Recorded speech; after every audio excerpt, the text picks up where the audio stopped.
Taj Bank came up under the commercial Islamic law.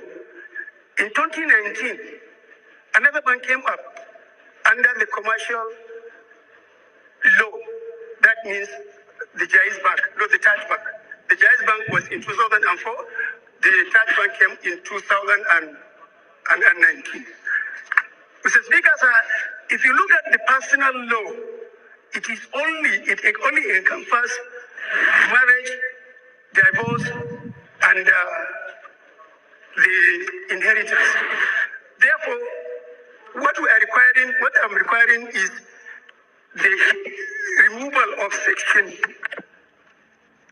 the removal of personal in section 24 of the Constitution, section 262, section 277, and section 288, so that other relevant laws, like the public, the commercial law, Islamic commercial law, the Islamic company law, the Islamic international law, can have a place in the Constitution. Therefore, Mr. Speaker, this is what I want the honorable colleagues to support, so that this amendment can be done. I so move, Mr. Speaker. Honorable Mr. Wiscodin, I think is in the right direction to give a backup for the commercials and other laws that already we are practicing without proper backing, particularly in our Islamic-related financial institution of not only limited to Taj Bank or Jaiz Bank, but there are several banks that are now practicing, particularly the Mudahara and the other sharing formulas. I think this is a very welcome development, that it will give even an economic leeway for the nation to see the goodness of such practices in our financial institution to get the backup of the law. I do support. Thank you, Mr. Speaker, sir. Yes, Bob Solomon, please. Solomon Bob, from the great state of Rivers. Now, this matter, actually, I think it will be dealt with in better technical detail at the committee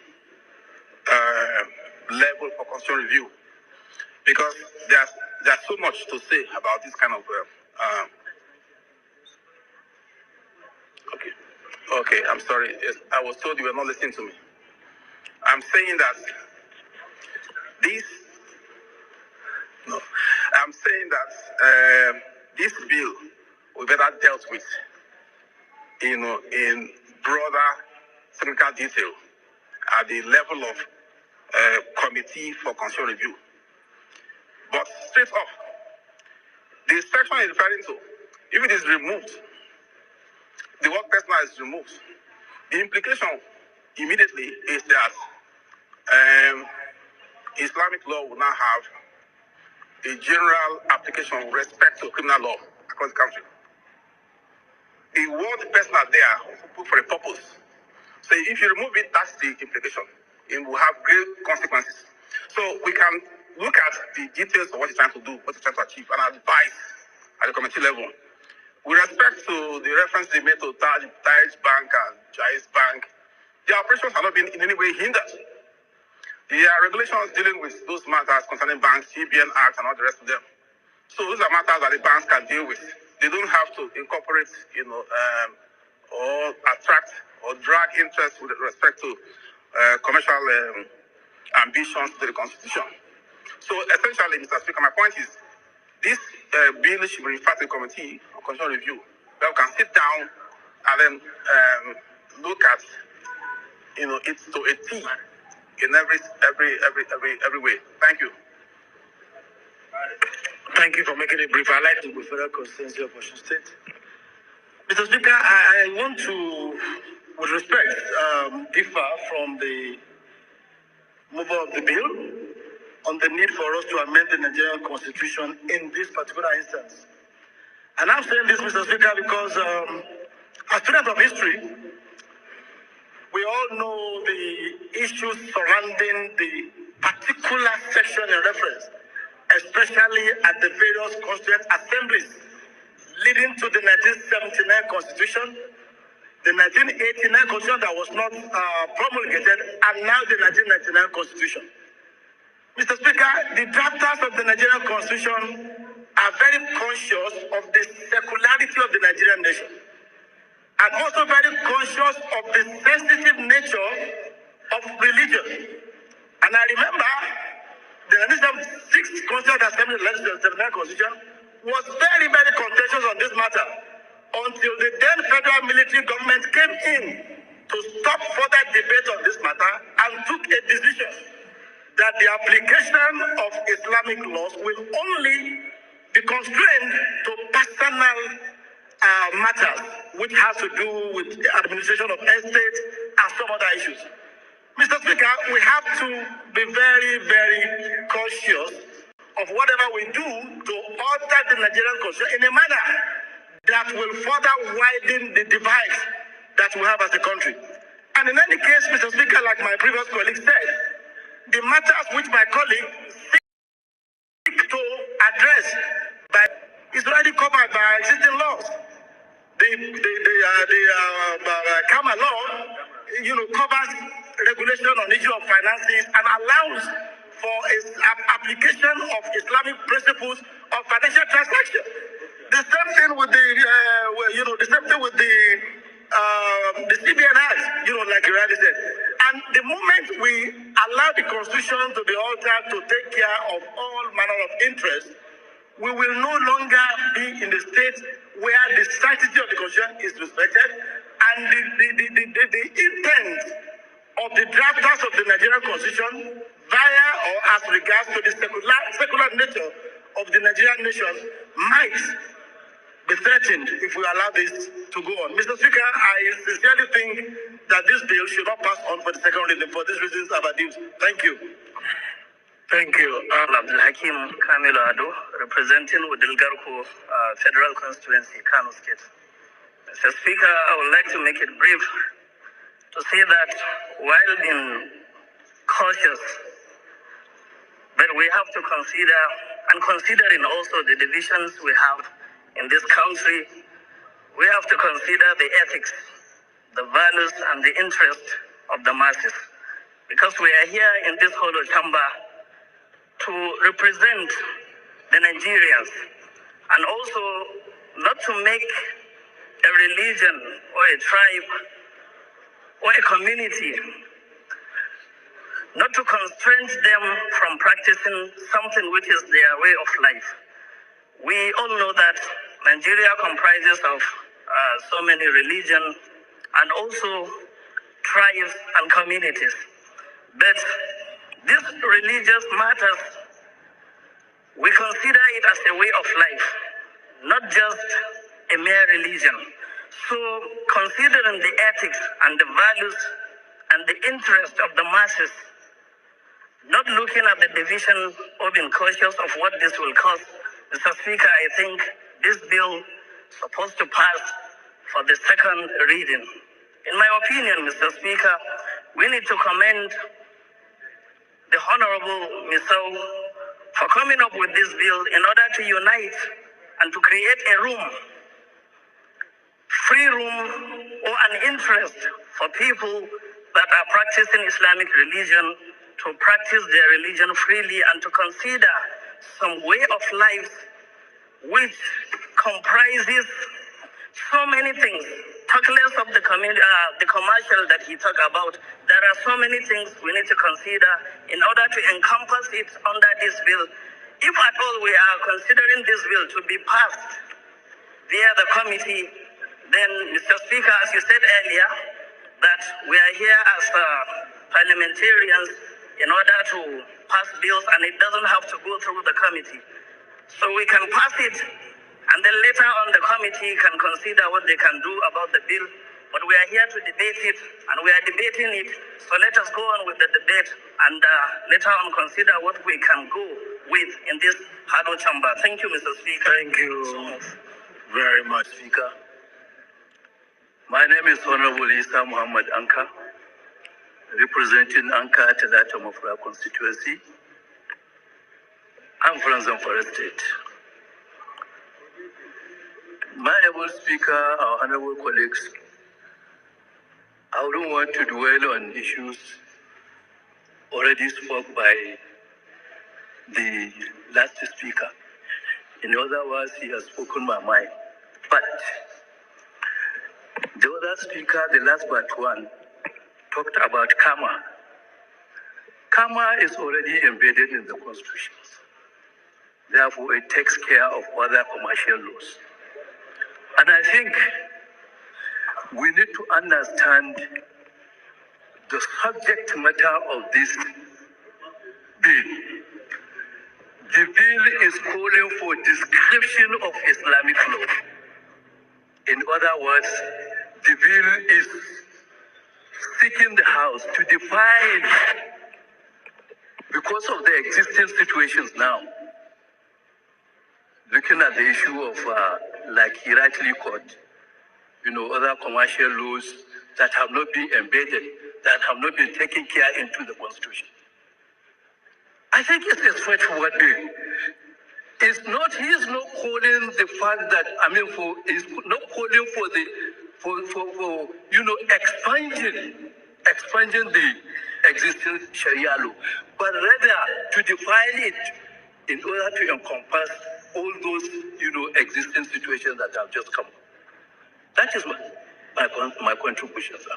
Thank you very much. He's not talking about Sharia law. He's talking about the Constitution of the Federal Republic of Nigeria. So that we get it right, his bill is about the Constitution of the Federal Republic of Nigeria, not the Sharia law. Okay, Jonathan, please, let's hear you.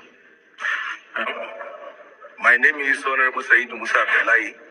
I represent the people of Bida, Bako, Kasha Federal Constituency, Mr. Speaker, honorable colleagues. I'm from Niger State. Mr. Speaker, I think we need not lose sight of what the proposer of the bill intends to achieve. I understand how sensitive matters related to religion are, especially in this country. But the fact of the matter is, we cannot treat religion issues in isolation. There are issues that we must bring to the front burner and discuss, irrespective of how sensitive they are. I didn't want to stand, but I looked at the sensitivity. Even from the argument, you could see the sensitivity that is driving the sentiment that is driving the argument. But if we focus, Honorable Ali, approach the chair. If we focus on what the bill intends to achieve, approach the chair. The bill intends to review the description of Islamic law, which means it's already enshrined in the Constitution. What it seeks to achieve is to review the description. So it's already in the Constitution. I don't understand why we will see it as something that we need to snowball into a crisis or what have you. This is what we have done that over the years has led us to not make progress on certain issues. It doesn't matter how sensitive these issues are. We must be able to debate them. This is what our people sent us here to do. If we run away from discussing a problem, if we assume it to be a problem, and we're running away from discussing it, how will you provide solution to it? I will agree and accept the fact that there is need for further, broader consultation. But for us to run away from the problem, for us to drop it and say it's not an issue to be discussed on this law, I don't think is something that is acceptable. I so submit, Mr. Speaker.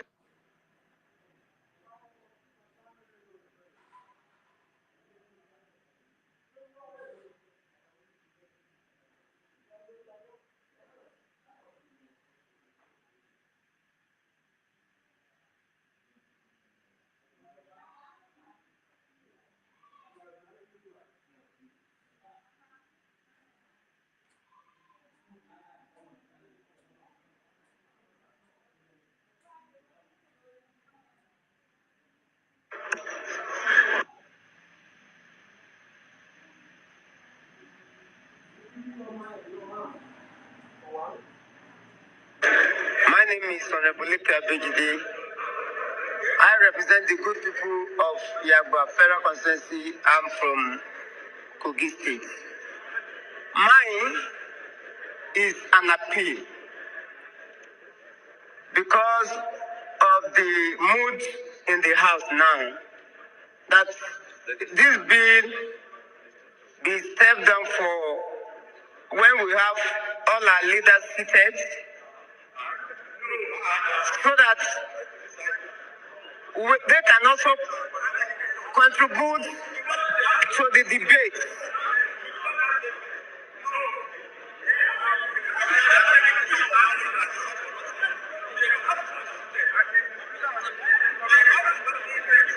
I want to appeal that if you look today now, most of the leaders are on their way to Jigawa State to commiserate with them. Because of the sensitive nature of this bill, my appeal is for us to step it down and let us have a full house and full time to discuss this bill. We cannot rush it. The way we want to rush it. Is it only one person that is not hearing? Can anyone hear the sound of the audio? We can hear you too. I can hear you. Okay, Mazi that cannot hear. Go down and come up again. Can hear you very well. Okay. It may not even get the result that we want the bill to achieve. I'm not saying the bill should not go. All I'm saying is that let us have time to discuss it in full. As I'm speaking to you, I have not seen the details of the bill. So, and for us to be able to contribute meaningfully, we need the details of this bill. Without the details of the bill, if you are talking, you are only talking to the air. Maybe it's different from those sections you are quoting in the Constitution. I may not have any issue to deal with it. Let us have the details of this bill so that we digest it and come back another day for the debate. Thank you so much, Mr. Speaker and honorable colleagues. No matter how you look at it, our diversity is what defines us. So when issues like this come up, it must be thoroughly looked into and should not be done in a haste. Let me ask you, how many of you have copies of this bill?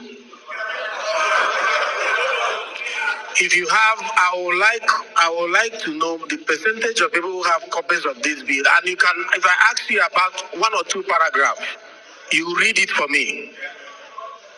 If I appoint you now, say, give me 2-3 paragraphs in that bill, and you're able to mention it to us, it means that you have it.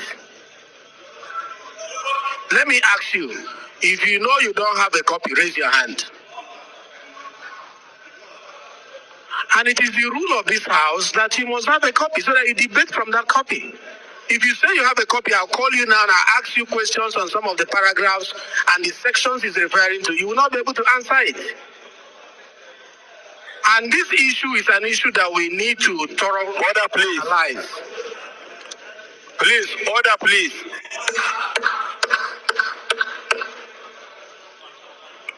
It is our rule here that issues like these, we must have copies we look at. And if the copies are not there, we take another step. But I won't be taking that step from this chair. It will come from the house. So if the majority of the people say they don't have copies of this bill, whether it is good or bad, you don't have the copies. You need to have the copies for us to deliberate on it. Let me hear you, Nkem Kama. Mr. Speaker, honorable colleague, Kama Nkem Kama is my name. I represent the awesome people of Ohozara, Onitsha, and Iwe Federal Constituency. Mr. Speaker, I am from Ebonyi State. Mr. Speaker, this motion is a very sensitive one. This bill is a very sensitive one.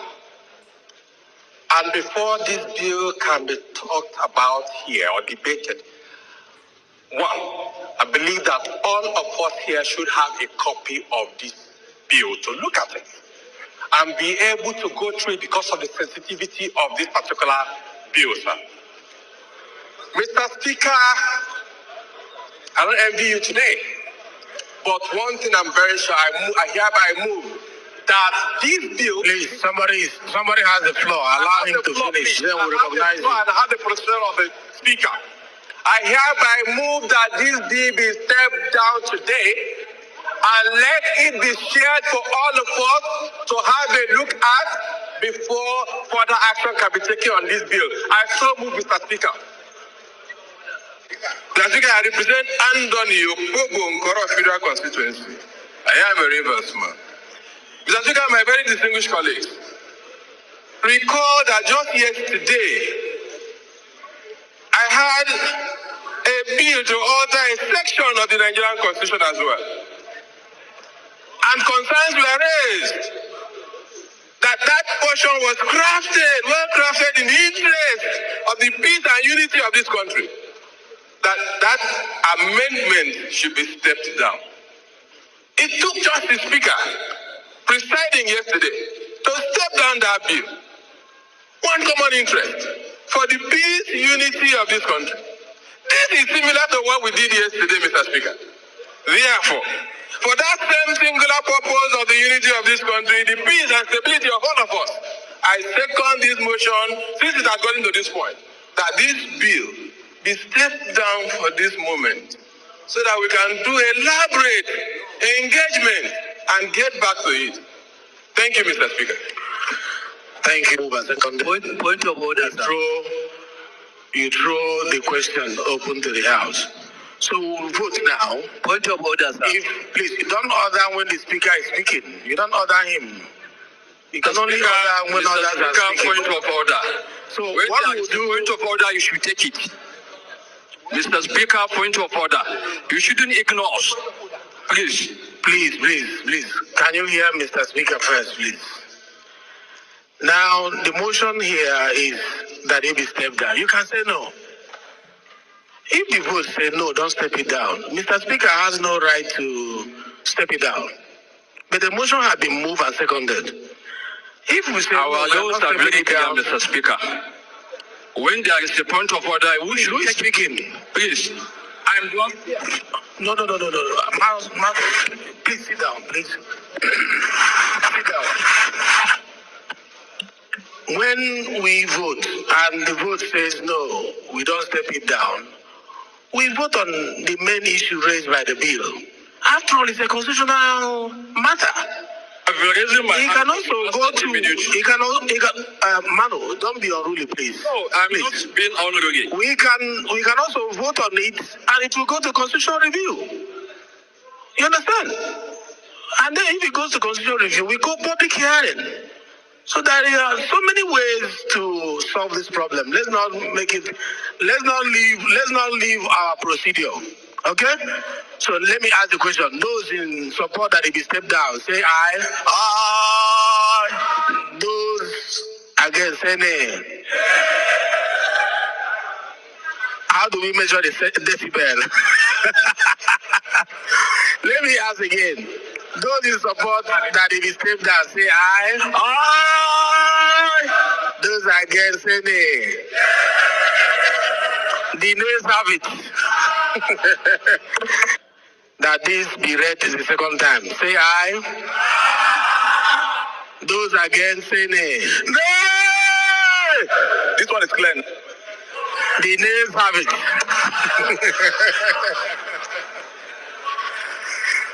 All right, it's good to vote on these things and then decide thereafter. It's not my decision, it's your decision. Thank you very much.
shall emerge, triumphant from this ordeal, and to the crucible unscathed will pass.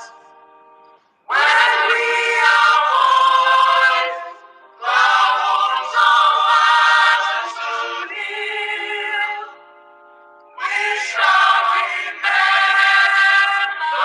those who died in mass. Then shall our song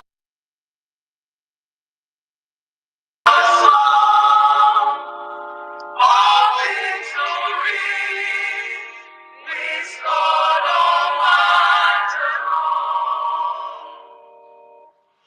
Oh God, protect us from the hidden pitfall. Guide all our movements, lest we go astray. Give us the strength to heed the humanist call, to live and not to count the cost each day.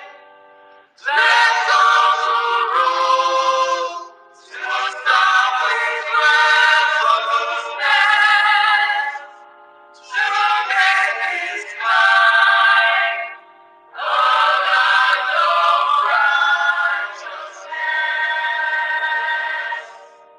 A minute silence to our heroes, and the time starts now.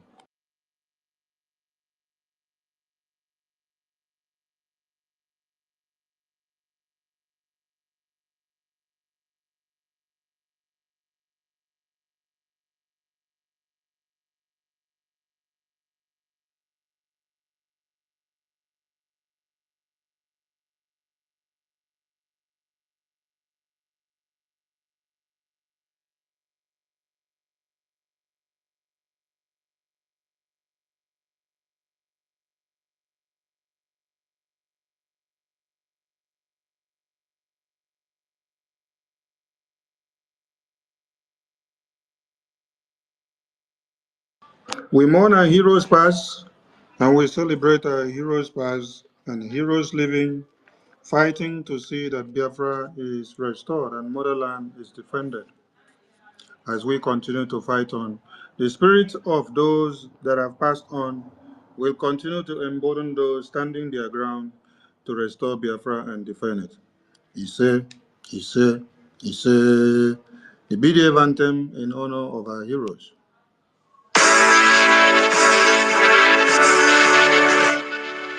All hail Biafra,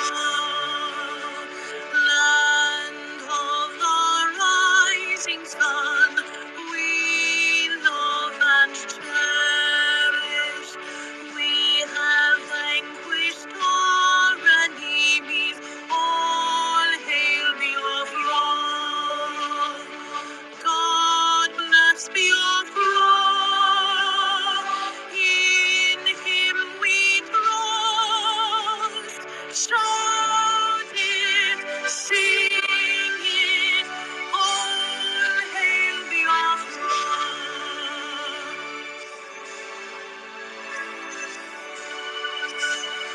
God bless Biafra.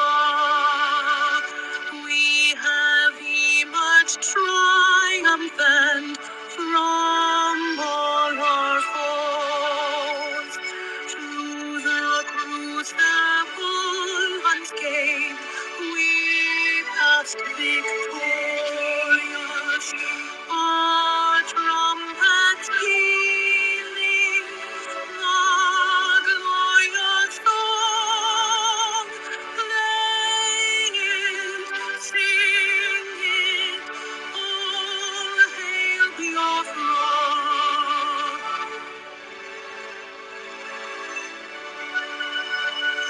Oh, hail Biafra,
Thanks to every Biafran listening to us from all over the globe. We bring you warm greetings from the Biafran government under the leadership of the Prime Minister Mazi Simon Ekpa Njoko, the Commander-in-Chief of the Armed Forces of Biafra. The man that everyone wants his head on a spike, the man that they say they have to kill because he stands to make sure the Biafran people are not Islamized. Their babies, their women, their children, and their fathers and mothers, their heads are not cut off and not kidnapped on a daily basis. These are thousands and many reasons why they want him down. But God has anointed him and ordained him and protected him with our natural shield that he cannot be touched. So you can continue to shoot your bullet. You are just wasting it for nothing. I salute you all, and I salute the existence of our eternal leader, our supreme leader, our heroes that have fought the path of Biafra. Those that have passed on and those that are living and still fighting. Those that has decided to answer the clarion call. I salute all of you. There is nowhere you will speak about Biafra without looking for the face of Biafra. The face of Biafra at this very point is the Prime Minister. He is that man that they say small boy. I wonder if the small boy they called him, he has just grown to become a big man now, that they no longer call him small boy. So that small boy that they called him, that boy in Finland has become a turmoil, has become a very heavy stuff on the scrotum of the enemies of Biafra. And it will continue because that is what one Nigeria deserves and wants. They don't need a soft hand or a peaceful one. They need something brutal and something that is monstrous. That is why we are so grateful to have our Prime Minister and Commander-in-Chief of the Armed Forces in the person of Mazi Simon Ekpa Njoko as the face of Biafra at this very time. Yes, the baton has been transferred to him and he's doing us well. He's defending Biafra land with everything he has and he's ready to sacrifice and to do anything to get Biafra. The question to everyone should be, are you ready to do anything for Biafra to come? Are you ready to sacrifice all you have, or in what way are you doing what you can to see that Biafra will come in your own way? I salute all of you. And I welcome you all again to this emergency Brgie media press briefing. To every Biafran that is serving in the media and those in the downtown. Even if you're not also serving in the media, you must hear everything that you have to hear at this very time. We are at war, that is number one, which you must know. And because of that, you don't have to be asleep and you don't have to be ignorant of whatever is going on. Someone whose house is on fire does not go chasing rats. So if you think you can shy away from what is ongoing, you are actually deceiving yourself, and you may sleep and wake up and see yourselves in the hands of the terrorists. We have just listened to a bill in the lawmakers' chambers of Nigeria being discussed for Nigeria to be totally Islamized. We just played it for all of you to be of the know. That is what our next press briefing will center on. Today we are here to awaken the subconsciousness of Biafrans for them to know that the war ahead of the 2nd December declaration of the restoration of independence of Biafra has been heightened in different ways. So if you are a Biafran, you have to tighten your belt, especially those in the media. The importance of this media is well enunciated in our own dispensation. In 1966 to 70s of the genocidal war against the Biafran people, the premium times of London and BBC were of advantage, while the Biafran people were disadvantaged. And so the premium times of London and BBC, being that Nigeria is for them as a company, and a business hub, they had to facilitate their business to see that it doesn't crumble in every way possible. And they did it. They did it from the beginning to the end by downplaying every reportage and every messages that was sent outside the wall for people to know what is going on. So, in this our own time, we want Biafrans to use that as a point of contact and to understand the advantage of why we must utilize every arms of the media.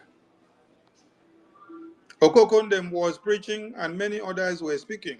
And the reason why you even hear that there was Okokondem talking for the Biafran people was because he had happened to be the media head.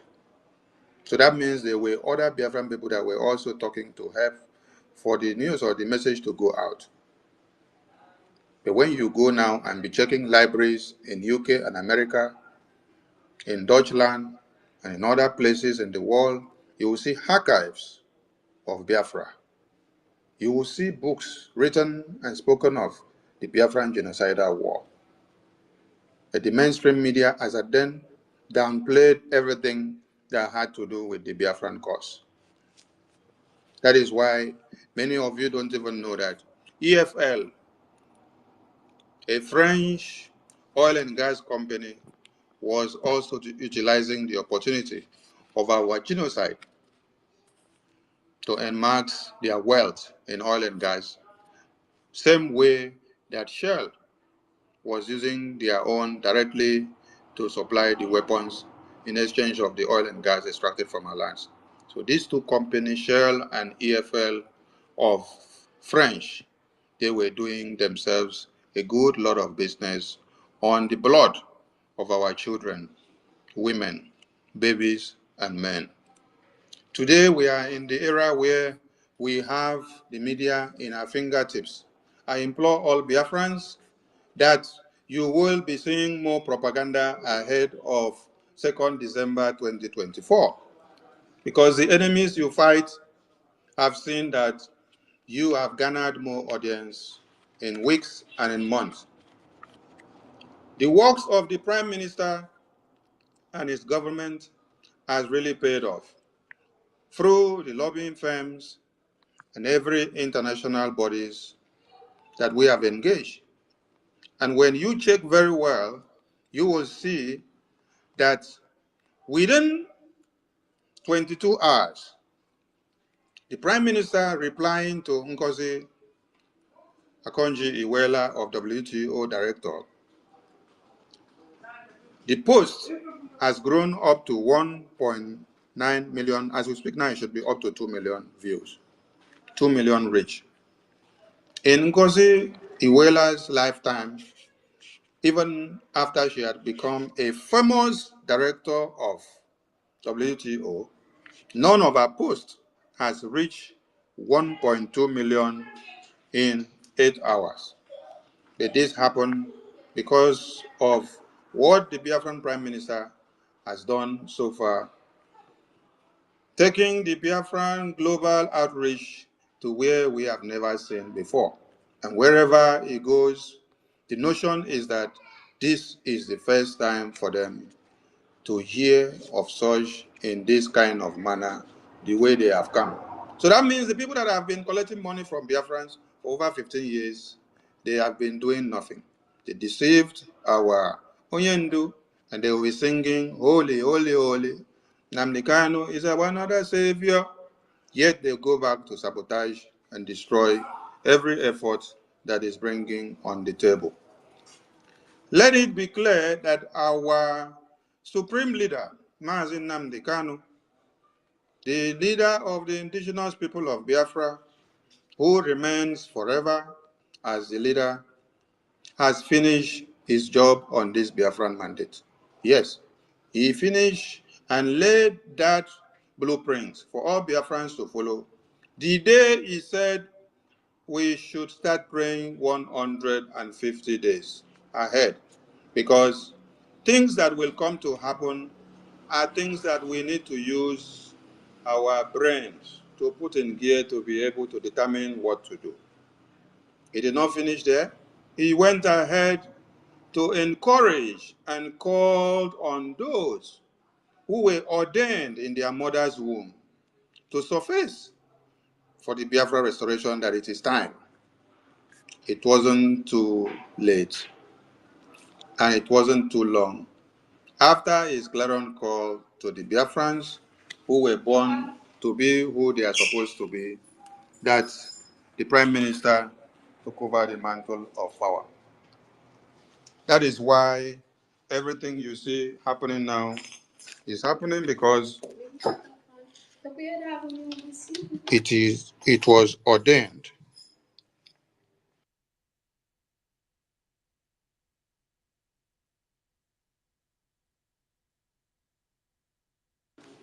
So the Prime Minister is doing his part, and you as a Biafran, what are you doing and how are you dispatching your own obligation?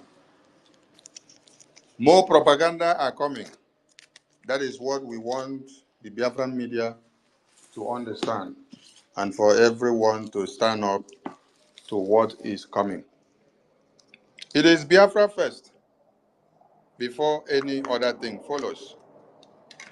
And we will as well want to remind Biafrans who will want to leave the important things that they have at hand to go and start jumping after things that do not have importance at this very time.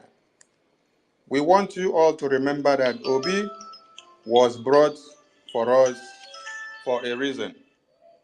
The reason was to distract us from focus of Biafra, to destabilize us, so that many people will run for obedience of 2023.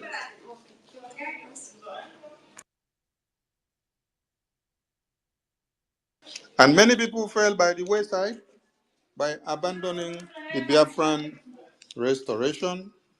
They rejected the Prime Minister and claimed that the Prime Minister is actually forging ahead of no election so that Tinubu can win because the Prime Minister is a Tinubu contracted agent. But today, everybody are crying and they are gnashing their teeth and they are waiting to hear us speak on everything that happens. Who laughs last, laughs best. The only place that is secure that we speak now in one Nigerian contraption is the Biafran territory. And the Prime Minister has said the demarcation that whatever you are doing and whatever law you're making, that your law is to be implemented in the Zoological Republic of Animal Kingdom of Nigeria. It doesn't exist to the Biafran region because the Biafran region is controlled by our own government, headed by the Prime Minister. Why am I saying all this? I'm saying all this because you may be deviated from focus by going to put your eyes on Bianca Ojuku's appointment of Tinubu. I want you to remember that the same way Peter Obi was brought to come and distract you and take many of you away from the Biafran cause during the elections for Peter Obi to be president. All of you said, oh, Peter Obi is now the savior. He will now come and bring Biafra. He will now come and bring Mazi Nnamdi Kanu out. That is the same thing that you have seen that Britain has played again by bringing Bianca Ojukwu into the picture. So, don't make Bianca Ojukwu your focus now. Make the enemies that you know already that are named out, make them your focus now. Make the Biafran mandates from the government, the template and everything we have on the table to be your focus now. Any appointment given to anybody from Biafran territory, our eyes are on them. The day they decide to dance to the tune and the template of the Fulani terrorists, they will hear from the Biafran government. So don't carry your focus to go and put on those people now. Focus on the propaganda and the blackmail and the media war that is going to come. Bianca Ojuku's appointment is part of the war. Yes, it has been set out for you so that you will live the important template that you're supposed to focus on to now go on Bianca, while we are supposed to focus on the important things. Okay? Another thing is that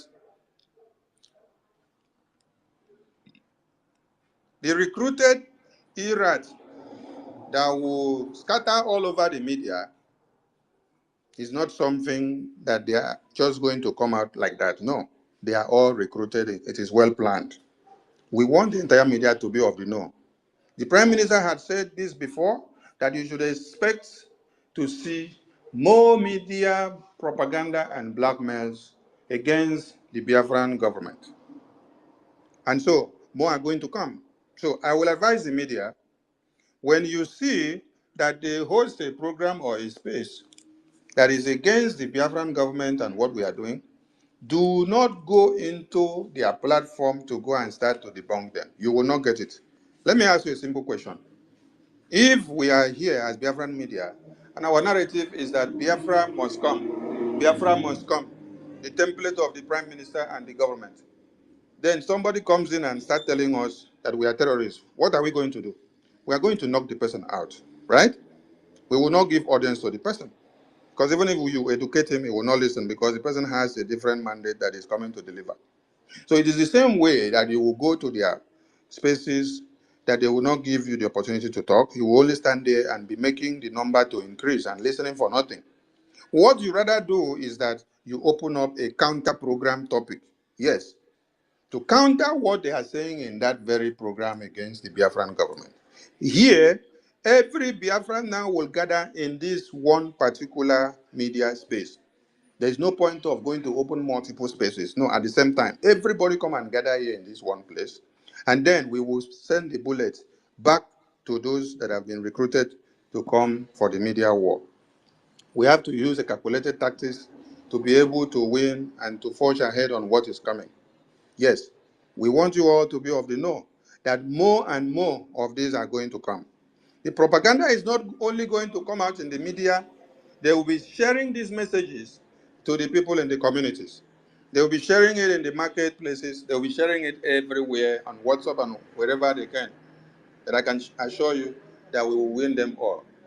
If the Nigerian terrorist army, Navy, police, and Air Force were dancing with Bluetooth speaker in the street of Biafra, telling Biafrans to abandon the Prime Minister, to abandon Biafra, to ignore anything that they say, indigenous people of Biafra, to ignore anything that they say about Biafran government. And then after all their dances, the Biafran people did not recognize them in any way or obey them. The Biafran people gave their loyalty to the Biafran government and still continue to observe their sit at home as at when due. There is nothing one Nigerian terrorist will be doing now in ground zero, being motherland, that will change the mindset of Biafrans. But you must be ready to know that the enemies are within, and we will handle them as at when due and the way they deserve to be handled. So, you that is in the media, you have to utilize the opportunity that is given to us here to make sure the world continue to hear louder. Now, if you are not frequent on Twitter, it is high time you change your modus operandi. If you're only frequent on YouTube and Facebook or TikTok, I beg of you, if you want Biafra to come faster, Twitter is where you all must be so that we fire the shot.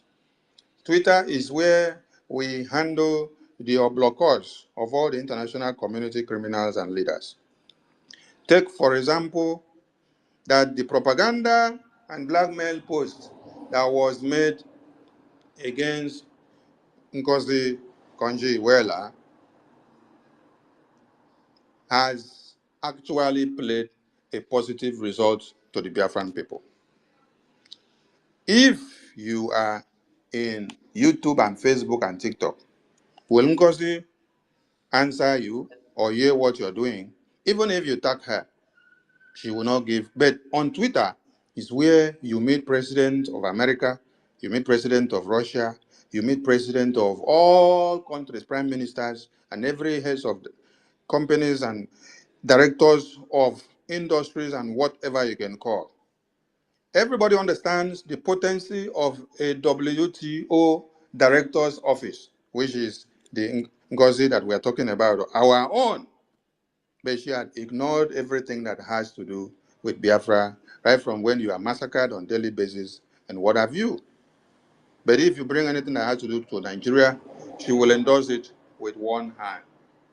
She is afraid if she speaks, she will be removed from the position that she is because Nigeria has a very big influence. But you know, the propaganda post that was made against the Prime Minister impersonating his person has actually made Ngozi to speak about the Biafran government. Anybody that did not know about Biafran government, the Prime Minister, the kidnap of Mazi Nnamdi Kanu, or shied away from it, from the WTO or every international community that has business relations and international monetary funds, who were shying away or claiming not to be of the know with the propaganda that Nigeria made, they have actually played a positive role to the Biafran government.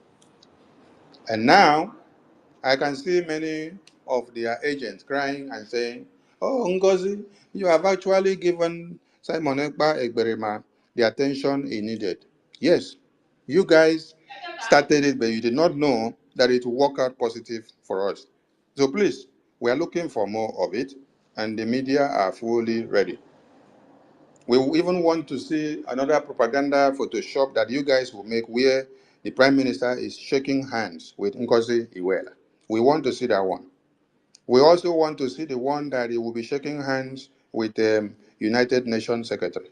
We want to see the one he will be shaking hands also with American Secretary of State. We want to see more propaganda coming. We are ready because we know we are at war, and the fear of December 2nd, 2024 is the beginning of wisdom. The bill that you saw that the Fulani terrorists, northern lawmakers, were bringing up in the lawmakers' chambers of Nigeria is not a coincidence. The reason why they're trying to bring up that bill now is because they understand the importance of 2nd December declaration of the restoration of the independence of Biafra. They understand. They understand everything that you see them doing now, they understand. It is only our own elite who knows that if they open their mouth to speak, they will remove them from office of appointment. So they don't have the courage and they cannot say it. But you see all those Fulani northern lawmakers, they can open their mouth to bring up any bill. Didn't you hear when they said, Mr. Speaker, we cannot stand down the bill. Point of order, Mr. Speaker, you must listen to this bill and this bill must be passed. It doesn't matter what other people will see as the negative effect of this bill, but the bill must be considered. So they understand that the Biafran people have taken a stand and they are trying to prepare their trenches. But they have seen that Akpabio and Kalu, who are seated as the Speaker of the House and the Senate President of the House, are not allowing their bills to go through.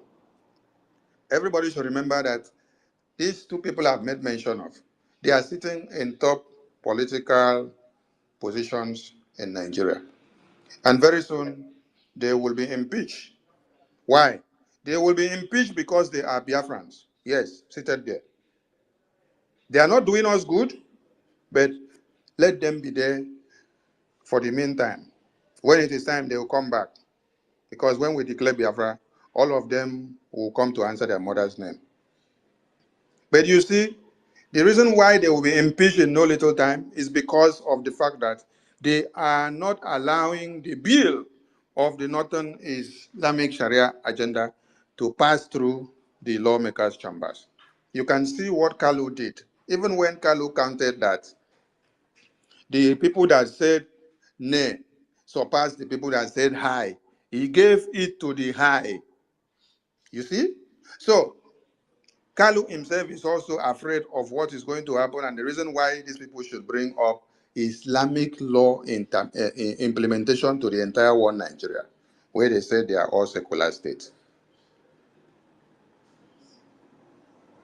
So the Biafran people, and especially those serving in the media, please prepare all your cylinders. Yes, you have to release every bullet that you have gathered, that you have prepared. Whichever way you have to release it, release it. Be fully at alert. And the Biafran media at this point going forward will not give peace to the media space. Yes, we will attack the media 24/7, even when we are asleep and when we are not sleeping. The media will not be at peace. The Biafran message, the Biafran thing must be going on. Even when the Prime Minister is not live, we will see that one of the Prime Minister's posts or messages are going round. The entire world must hear and know it now. This very time that Nkonji Iweala has actually clicked on the Biafran Prime Minister's post, it is the time for you to fire and push everything so that you see the reactions of those that wants to see you dead. The Biafran people have come to stay. We want the media to be fully prepared, yes, because more media warfare are coming. More media warfare are coming. Do not be carried unawares. Be prepared and know that we have a task and we have something to do ahead. So be ready to fire every shot from left, right, center. Tomorrow is our general mega fundraising of every Saturday. And then on Sunday, we will have US a town hall meeting where all Biafrans will gather to bring out all they have. You see, when they said, when they wrote the propaganda message that we went to collect loan, it was to see a way of demeaning our fundraising. Are you getting the point? So that by the time you now tell Biafrans, come bring funds, come and donate, they will say, you said you have collected loan now. Loan that you collect from International Monetary Fund. So why do we still need more money? The Prime Minister did not post anything. I want Biafrans to understand one thing. If you go to screenshot Prime Minister's messages, when you screenshot his message, and when you click, for you to be able to screenshot and for date to come out and the time of the post to come out, what you will see on top of his profile will be what? Subscribe. That is if you have not subscribed. If you have subscribed, you will see a button there that you have subscribed. Are you getting the point? So, whenever you see a post, and before you even start commenting or writing anything, go to the Prime Minister's page and check if there is any of such posts. But we can tell you that every propaganda going forward against the Biafran people will turn out to be a positive one, just like this one of Nkonji Iweala now. It has turned out to become a positive one, and that is how it will be going forward. Now, you have already seen that someone like Reno Omokri, yes, has embarked on his own propaganda machine. Reno went to go and pick the video when the Biafran army were pushing the Nigerian terrorists from Ikorekpene and then pushing them down into Uyo to destroy them all. Reno went and picked it and then wrote there that the Biafran army were going to kill their own people in Ikorekpene. This is part of the propaganda that we want you to understand, that there will be too much coming down. This is one. Now, that never existed. And you have seen the real video that Biafran army took over Ikorebene, pushing out the terrorists that were there already, pushed them out all the way to Uyo and destroyed them. So for the children that have come to be today that never saw anything like history in their school curriculums, and then they came across something like what that idiot posted, what will you think will happen to these children? Many of you are of 40 years, 45, 47, 50. And many of you may not even have had a remnant family that had witnessed the war or participated in the war to have told you the first-hand information of what you should understand, because anything that was later written by the terrorist headers, they will not give you factual information. Anything that Britain wrote for you, they will not give you factual information. The only information that you get that is factual are those that were in the trenches fighting with Ojukwu and Philip Effiong and all the heroes. Anything that a foreigner reads for you, they will turn the story upside down, especially Britain journalists.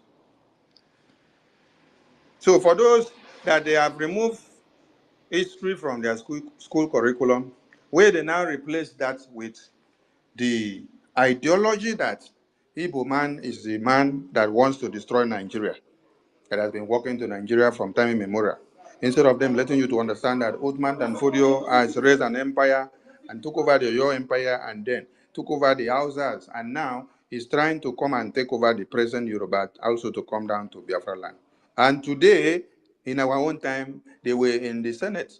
They were in the law chambers trying to pass a bill to totally Islamize everybody. You will not see all this being taught in your schools.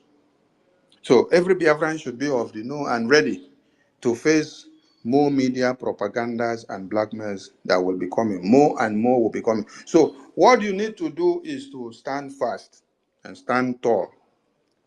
Stand fast and stand tall. Don't be shaken. Yes, because our political elite in the Biafran region who are serving one Nigeria, they know the importance and the potency of December 2nd declaration.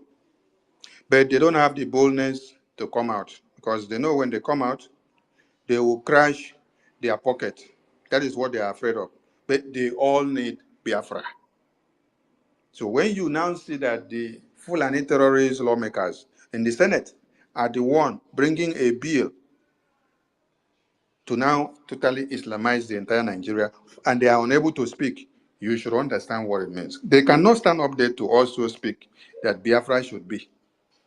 How many of you have seen where they also bring something of that nature about Christianity in the lawmakers' chambers? You cannot see it come to be. But when they talk about this Islamization, you should understand that it is all about jihad. Exactly what happened in Turkey is about to happen. Exactly what happened in Afghanistan is about to happen. But we thank God for the Biafran government that has come to be. We thank God for the Prime Minister that has come to be. We thank God for our Mazi Nnamdi Kanu, our Supreme Leader that has come to be. If you check and see now, you will see that they have created a fighter jet picture. And then they put our Prime Minister's photo there and say fighter jets still under construction. These are the things you need to know and to be ready to see, because the propaganda machine they used did not work. Now they have to go and look for something. When they said we were launching hammer tankers, we did not make any tweet, we did not make any posts, we did not do anything. On that very day, they themselves went and created armor tankers videos. They brought it and started circulating it. After they started circulating it, they themselves now started doing what? Debunking the same video that they themselves circulated as the armor tankers launched by the Biafran government. So, do you now see what is happening? And you now see what you need to be so prepared ahead of. So, every Biafran in the media, you must be ready to tweet, you must be ready to like, you must be ready to share, you must be ready to post. You must be ready to do something in the media. Now, if you were just sleeping and ignoring everything, do not. You have to do your own work. The Biafran Defense Forces are 24/7 on watch. As we speak now, they are in the battlefield, and you will hear this course later. So if they are 24/7 on watch, they are not sleeping. They are having their eyes open all the time because the enemies are all around. What should we be doing? You touch your pocket first, you pay your tithe and offering so that we can acquire more weapons and to give them more logistics needed. And then the next thing is that push your own message here in the media and let it go. Push your own message in the media and let it go. I hope my voice is still going out. I hope my voice is still going out because I have interruption of internet now. I hope my voice is still coming out. Okay, thank you so much. So please, and please, to every Biafran, we all accept the responsibility of making this work very, very easy for the Biafran Prime Minister. We don't need to leave everything for him alone. He cannot do it all alone. He has a lot of responsibilities. And the best thing that you can do for him is to dispatch your own duties so that everybody will have this division of labor well decentralized. And while we keep to it all, we will have a good result. I salute all of you. The floor will be open to suggestions and for deliberations. Yes, let it be open that every Biafran or every ministers of the media, you're all ministers that are serving in the media, ministers of the gospel of the media. That's what I call all of you because you're doing a great work. Everyone have the opportunity to say whatever suggestion that you want to say here and also contribute one or two. Please, the floor is open. And Ada Biafra Betty, try to do the work of a co-host today so that you get used to it. Ada Biafra Betty, try to do the work of a co-host today so that you can get used to it. Accept this button. How can I do that, please? There is a command that has been sent to you here that says the host has sent you a co-host invitation. Then you have to click on it and accept. Check your screen. Okay. Because yes, I've accepted it. All right. So wait, let's see that you are there on the co-host. Who else is here? Honorable Lugo is on the computer on the studio, monitoring the studio for us. Yeah, but I can see him here. Yeah, we can see him. I saw 555 Vision here before. 555 Vision. 555 Vision, please. Honorable 555 Vision, please come to the co-host. Honorable 555 Vision, come to the co-host. I can't see him. Don't worry. I can see him. He will see the invitation. So, Betty, what you do is, after you speak, you now give the mics to those that are on speaker, and anyone that clicks request, you will see request button there.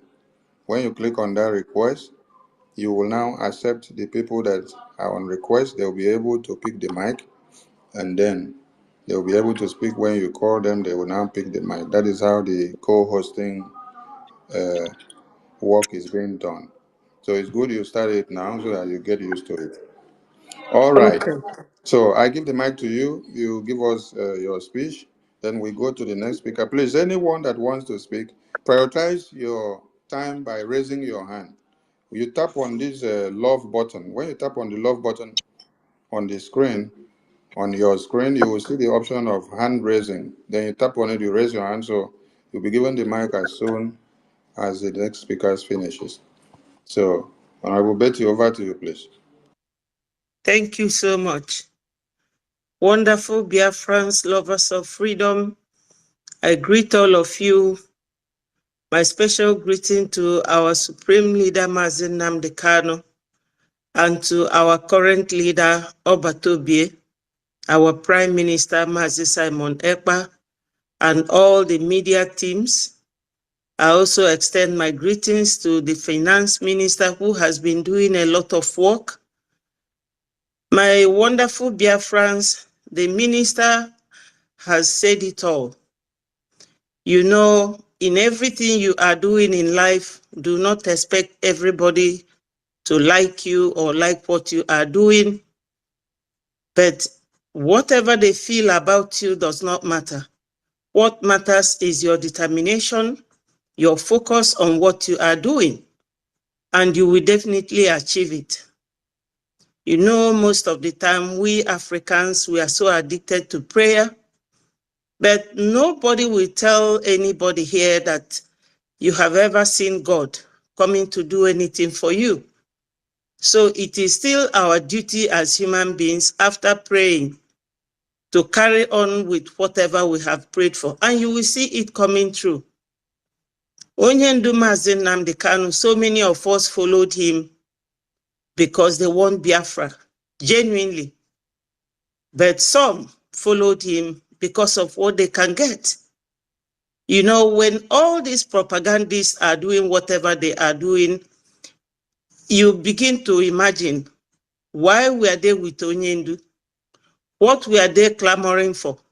Is it for Biafra to come or for Biafra as a commodity to make money?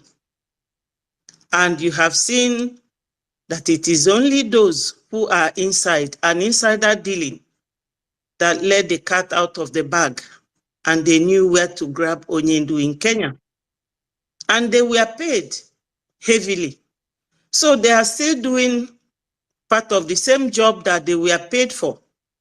The propaganda going on now, circulating everywhere. The first one was that they announced for 2 days sit at home, that their Biafra government in exile is launching, is it armored tanks and things like that. That is to say that if anything happens, they will say, yes, it is Biafra government in exile.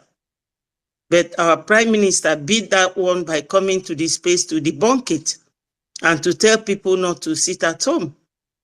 Now, the second one they said here, according to my Minister of Information, 57.5 billion IMF loan that never existed. You all will agree with me that our Prime Minister is very, very transparent. Whenever he wants to do anything or he has done something that will benefit Biafrans, he comes to the space. And after that, he will ask people to come up with any question and we will discuss it. That is how somebody who has a very good leadership quality operates. You have to come close to your people, the people you are leading, to know what they feel and what they want. So most of us say, Mazi Nnamdi Kanu, you are another savior. Now that he is caught, are we going to sit down? Is that what they expected? How can Biafra come with Mazi Nnamdi Kanu going to 4 years detention in Nigeria, if not for what our prime minister is doing? And nobody would expect our prime minister to act like a rocket science without the fundraising we are doing.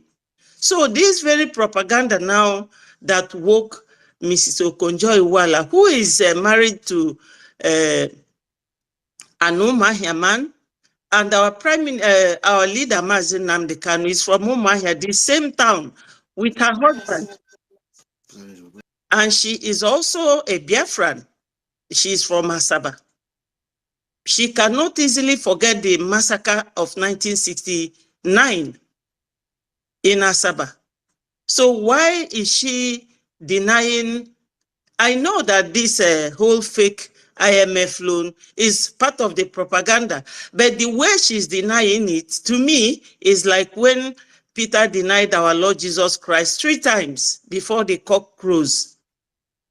But I know that if Biafra comes today, all of them will start coming up from their corners, wanting to get all the best positions. But nobody is thinking of that now. They want to leave our prime minister alone, to be alone and to be a failure. It will not happen, my people. 50 million or more of Biafrans have voted for self-referendum. And that goes to show, because I see the one called, is it a Citizens Observer or whatever, Nonsonkwa, all these people springing up now, attacking the PM. When Biafra comes tomorrow, you will see them coming to scramble for job, coming to scramble for position. But nobody is ready now to support our Prime Minister. So, my people, we have to really remain focused. How do we do that? Nobody will pay any attention to all these side distractions. No, none of these people talks about Gumi.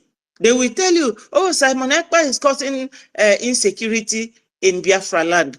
Was Simon Ekpa born in 1966 when they were massacring Biafrans in the north?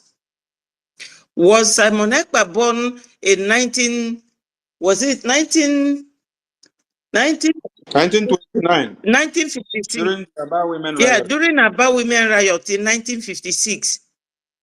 So, and also 1945 of the Biafran yes, massacres. yes. So if Okonjo-Iweala is denying her involvement, even if it is true, but I know it's not true, because if our Prime Minister has gotten this type of loan, he will be very glad to tell Biafrans. He will, because he is very, very open. He doesn't hide anything from us. Even yesterday, yesterday when he was making that rule with the ministers about returning all Biafrans detained in the north, he made it open. He doesn't hide anything from us. And that is the good quality of a good leader. Somebody with very good administrative and leadership qualities. Now I heard all they were debating about to rush and make Nigeria an Islamic state. Tell me, Biafrans, how many of you would want or is ready to become a first Muslim? Something that you were not born with. It's not our orientation. And these Fulanis, they were the same people that stopped history in schools, so that children don't know where they come from, because they are neither Nigerians, Oduduwa, Biafra, or Hausa. They just came from North Africa. So we have to really, really think, what do we want? Nobody, we are not fighting jihadists in Biafra. It's not by force. You have right to go to the north and live with them there, and nobody will invite you. But if we are with the Prime Minister, please, my people, let us remain strong. This voting system, it has, made us at least 50 or 60, more than 50 million. So when I see some of these people on Twitter, where about 105 people viewed their program, I think it makes them feel that they are doing great. No, that is not greatness. That is not. If I were Okonjo-Iweala, that is, if I were her, I would have kept quiet. Because those Aba Women Riot made us proud. You can imagine how many years ago. I was even born then. I wasn't. And so many of you here. But those women were very bold. And they were killing them, and they were coming, marching to air their mind. What they don't want, they say they don't want it. How many times has this Okonjo-Iweala said to Nigeria government, with her status, with her position, why don't you release Mazi Nnamdi Kanu? Let us see if this insecurity in Southeast will end. But no, it will not end. There was a video where one military man was saying that Boko Haram could not get them what they wanted from Southeast, that they are going to do it themselves.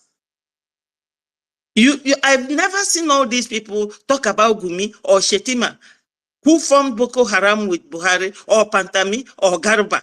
They will be talking about, oh, Simon Ekpa this, Simon Ekpa that. But there's this proverb that said that when you kick a toad, you are lifting it up. I'm not angry that they are talking about our PM the way they do. They are making him more popular because they did the same thing to Ojukwu during the war. There's one Mr. Okeke, the commissioner of police from Oka, and Ifajuna, all of them, even Zik, even Jim Wobodo, they all sabotaged Ojukwu. They all sabotaged him. He even wrote worse things about Ojukwu, told Ojukwu how he was not a legitimate child of Ojukwu or Dumegu. But he never cared. So my people, we have to keep it here. Remember, there's IOU. That IOU, when you give Biafra any amount of money from 1,000 ejema to 10,000 or 20,000, when Biafra comes, because it's definitely going to come, you will be paid double of that amount. And every Saturday is still our mega fundraising. Do not mind this 57.5 billion. It is a very big hoax. It's not true. It's not true. What they are doing now is using Biafrans to destroy Biafra. And I can tell you that this is their Weibo master teaching them how to use all those tactics. Because when David Umahi formed Ebubago, it's all Fulani there. And you remember when they killed 14 youths in Imo State? Afia Ekototo has been there 1940 something in Olo. Today, military people have taken over. Doing all these things, is it our prime minister? The one they are doing in Zamfara, killing the people of Zamfara, people of Maiduguri, even in Oyo State, Ondo, all these places, is it our prime minister? So nobody should allow themselves to be swayed into believing the opposite. Our prime minister is taking us to the right channel. That's why Onyendu said we should go and listen to Simon Ekpa. He is doing a fantastic job. He is bringing a new dimension. When Onyendu asked for 100 men, how many of them came out? It was only our PM who said, Onyendu, you will find. That very night we were with our PM when he was doing media, and he said to us, let us switch over, Onyendu is on. And when we got there, Onyendu started asking for 100 men. And I was wondering, what is he asking for 100 men about? So when our PM said, Onyendu, you will find 50 men in me, go and look for 50. Where are that 50? Where are they? Every time they will say, why don't you come back? Prime Minister, come back. What of Chinasa Nworu? Where does he live? Is he living in Abuja or Enugu or Aba? He lives in Kuwait. And it was this Fulanis that sent him there. You people shouldn't forget. Where is Chike Doziem? Does he live in Imo? Chike Doziem lives in Switzerland, married to an Igbo woman. So why don't they go back? Let us not get easily swayed. We have finished this battle. It remains only December 2nd. And that is why they are rushing to go and make Nigeria an Islamic nation before that date. So my people, I will leave you people here. The only way you can support our PM is fundraising. As my minister said, our PM cannot do this alone. Thank you, my people. All hail Biafra. Thank you, Honorable Betty. Honorable 555 Vision, over to you, sir, so that we start taking some hands. Yes, thank you so much, our Minister, the Honorable Minister of Information, lovers of freedom all over the world, all our warriors. Biafrans is very proud of everybody that is fighting for Biafra with his heart. I greet you all I greet our Prime Minister, the fire himself. We call him the Vulcan. Yeah, the consuming fire. That is what we call him. Yeah, lovely Biafrans. There are a lot of propaganda, and the propaganda that is coming, personally, to me, is not a surprise. Besides, our Prime Minister has already informed us to be prepared for the propaganda that will come. Every other genuine Biafra that is following Biafra and fighting for Biafra through his spirit knows that DOS, Nigerian politicians, Fulanese, Britons, and all those that hate freedom are cooking something. We are aware. But one thing is this: when they think that they are coming to tarnish our image, that is when Chukwukika Abiyama is lifting us up. No matter their propaganda, they can never bring down an anointed man of God, Mazen Nnamdi Kanu, and the Prime Minister of the United States of Biafra. The angels of the heaven, the angels of the earth is with them and with every one of us. We call on Chukwukika Abiyama to open our mouth so that we can be able to spread this gospel. And that's why we are here. We greet everybody that is here. And those watching and those that will watch, those who is sharing, bring up your idea. In the area of Ngozi Okonjo, there is kind of transparency in the life of our Prime Minister. He is well transparent that he cannot do anything without consulting the cabinet members. Everybody is aware when he came up openly and made the whole world knows how much they are paying the lobby members, comparing to how DOS has been slandering the money of the poor people. But he came openly and he told the whole world how much the Biafran government is paying the lobbies, because this is law. The law of evacuating all justice in Biafran land is long-awaited law. And the Chukwukika Abiyama has made it possible that the Biafran government vote that all this stupid law of Nigerian government in Biafran land should evacuate. They should return back all Biafran prisoners serving in the north and in the west, serving in the north and in Yoruba land. Nigeria is a lawless country. The whole world knows. Nigeria is a country that recruited Boko Haram into their military.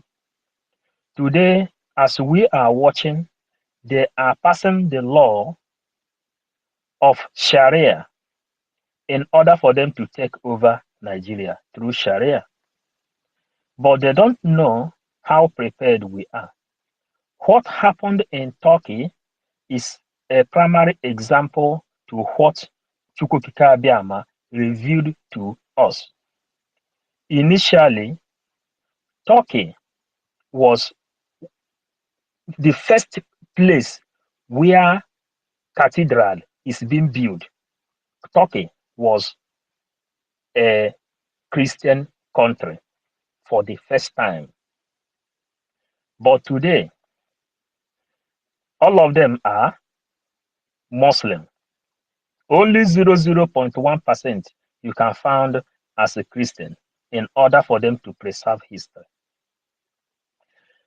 Then, all the playing Usman Danfodio is playing in Nigeria. Chukwuka Abiyama has used a lot of things that happened all over the world to let us know this is what is about to happen to you if you people didn't stand up. And exactly the law which our Prime Minister passed yesterday is the reason Mazen Nnamdi Kanu is inside the SS dungeon. That is the reason he say that the global persecution of his people stop with him.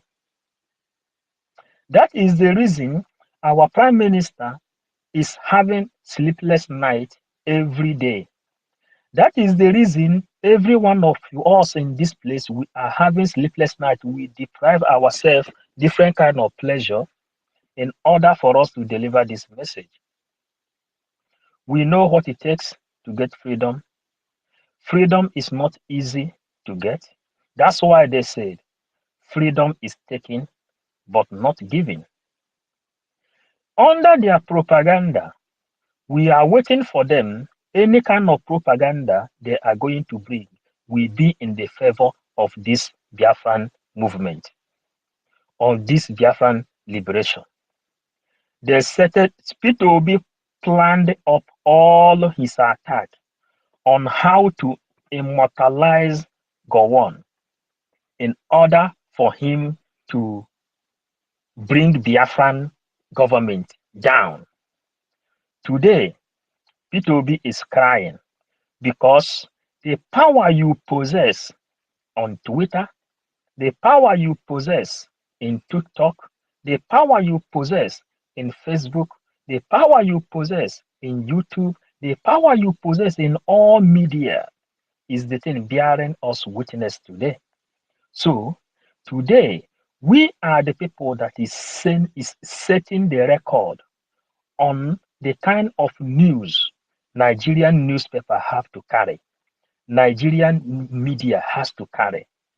If not because of you, if not because of our leader Mazen Nnamdi Kanu, if not because of our prime minister, if not of the Brgie, if not of the government in exile home and abroad, they would have been felicitating Peter Obi for congratulating Gowon and immortalizing him.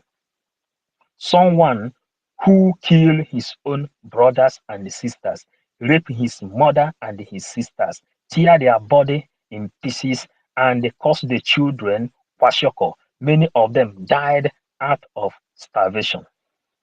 That is the person, Peter Obi, from Labour Party, England, the people that used Zik to say one Nigeria, to fight Ojukwu.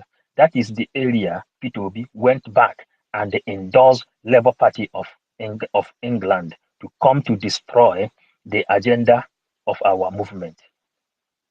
But because of the awareness we are creating, because of our awareness you are creating, because of your activity, that is why we are changing the narratives of yesterday. The narratives of yesterday is what we have changed until the 2nd of December. Then we will have the mandate. There is something our PM said, because everything that is happening in the government is in the open. We have no secret. We are not DOS that is working underground. He says that up to date, we don't have mandate until 2nd of December. Then that language Nigerian people will understand. That is the language they will be speaking by then, when all the vote will be counted. As at today, we have over 50 million votes and the counting, which the last counting will be in Finland. Then all world leaders that support progress and the real democracy will be in Finland that day to give mandate. Then the game will change. Nigeria government, these Igbo politicians, they don't understand politics. They are money monger people. The people that their brain has been transformed, when they are going to school, they are only thinking on how to go and rob the government and enrich themselves. Only on how to go and steal from the poor masses to enrich themselves. And after doing this, they will be taking the land of the widows, intimidating people. This is the law our PM passed because Nigeria is a lawless country. This law that was passed yesterday. Group of people, everybody that is inside prison, both in the zone of Nigeria, where east, west, north, and the south of Nigeria. That law that is being passed yesterday is in your own favor because no law is guiding you as a human being in as much as you are a Nigerian. And when Biafra will be finally declared, the international recognition movement will start. Then the government of Biafra will then begin to issue the letter to every part of this world to release all prisoners, all Biafran prisoners all over the world, that they should come back because the thing that put many of them inside prison is because of hardship. Many people are inside prison in Malaysia. Many people are inside prison in Indonesia. Many people are inside prison in India. Many people are inside prison in China. Many Biafran people, they are the people that is serving prison all over the world. The law that is being passed yesterday is guiding each and every one of us. But Biafrans, one thing we are sure, we let them bring more propaganda. Let them bring more propaganda because we have been eating before the meeting starts. If we can defeat 500,000 recruited Irats, who are they going to bring to come and challenge again? Let them come. But one thing that is happening in this area is this. Why we call our PM fire, consuming fire, the Vulcan, is all the attack they started pedaling against him. Everything is going on to his own advantage. Check the kind of attack this DOS formulated against him. But you check the length and the height he is today. He is a consuming fire because when you bring all those your nonsense, it will give him energy and he will grow. Biafran struggle is not something a carnal man will understand. Biafran struggle is more spiritual than physical. And through spiritual, we will go to physical. And the physical part of it is what you see. Obasanjo today, yesterday, they are debating on the regional government. Obasanjo told them openly that Nigeria is gone. Let them accept regional government to keep the Nigeria one, that they have the possibility to have 3 countries in one. And when you check onto all those money mongers that they call themselves ministers of Nigeria, they begin to twist the word. But we are telling them they are late, they are coming late, because we are more than 1,000 miles away ahead of Nigeria. Ngozi Okonjo-Iweala, let God even bless her, for responding, because when she responds, the whole world have seen. Ngozi Okonjo-Iweala cannot use her position to tell international communities that only when they kidnap her mother, that was when Ngozi Okonjo-Iweala spoke. But the village of Ngozi Okonjo-Iweala, if not because of this Biafran government, if not because of this our prime minister, Ngozi Okonjo-Iweala will not have a place called home today. That's why PM told her.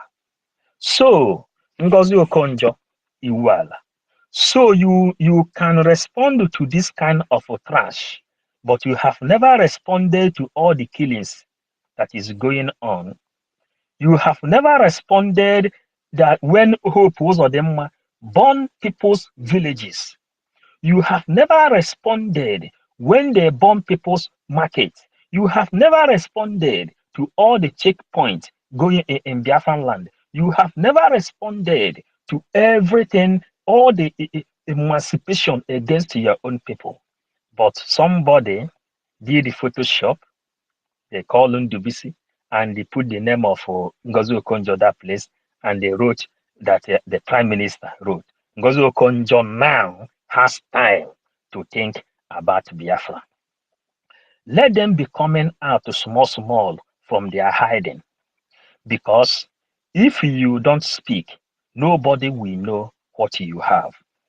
Our adage used to say, "N'okwu ada anọ na nshi shit doesn't smell when it's still inside. Until when you shit, then people will know how it smells." That is the thing.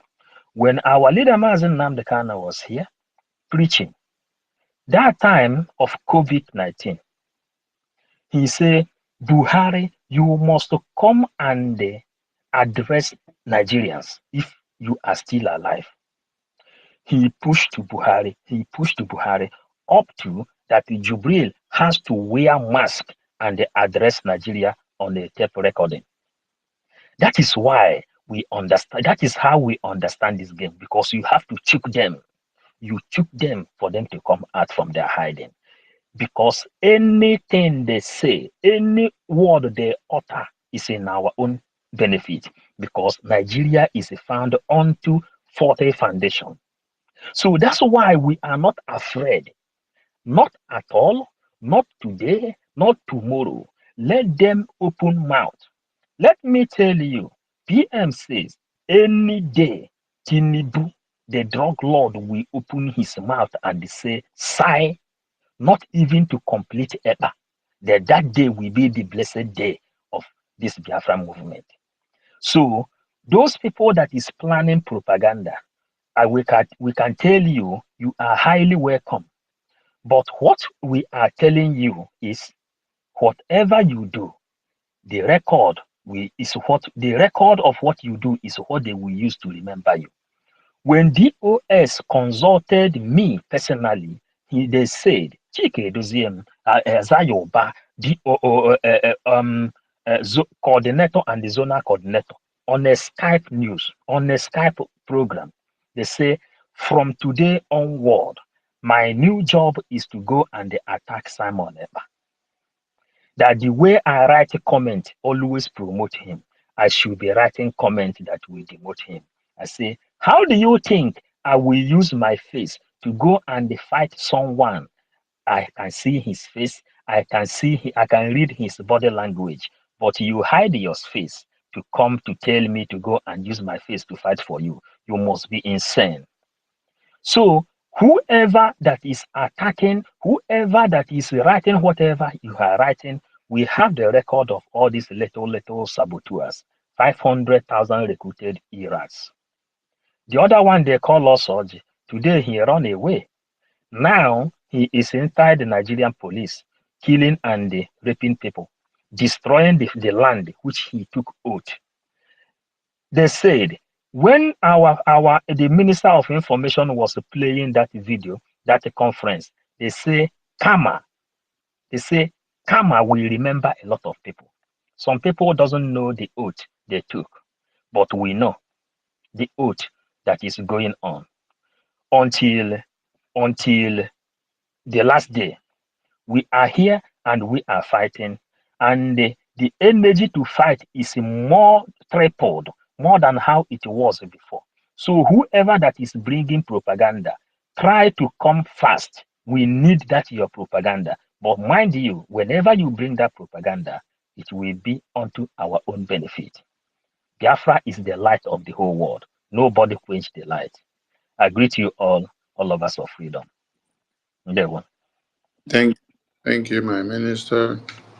Yes, before everyone starts speaking the mic, I would like to remind Biafrans that on the 24th of October 2024, the Biafran government in emergency cabinet meeting voted and approved a resolution to demand Nigerian terrorist government to return every Biafran being detained outside Biafra land within 72 hours.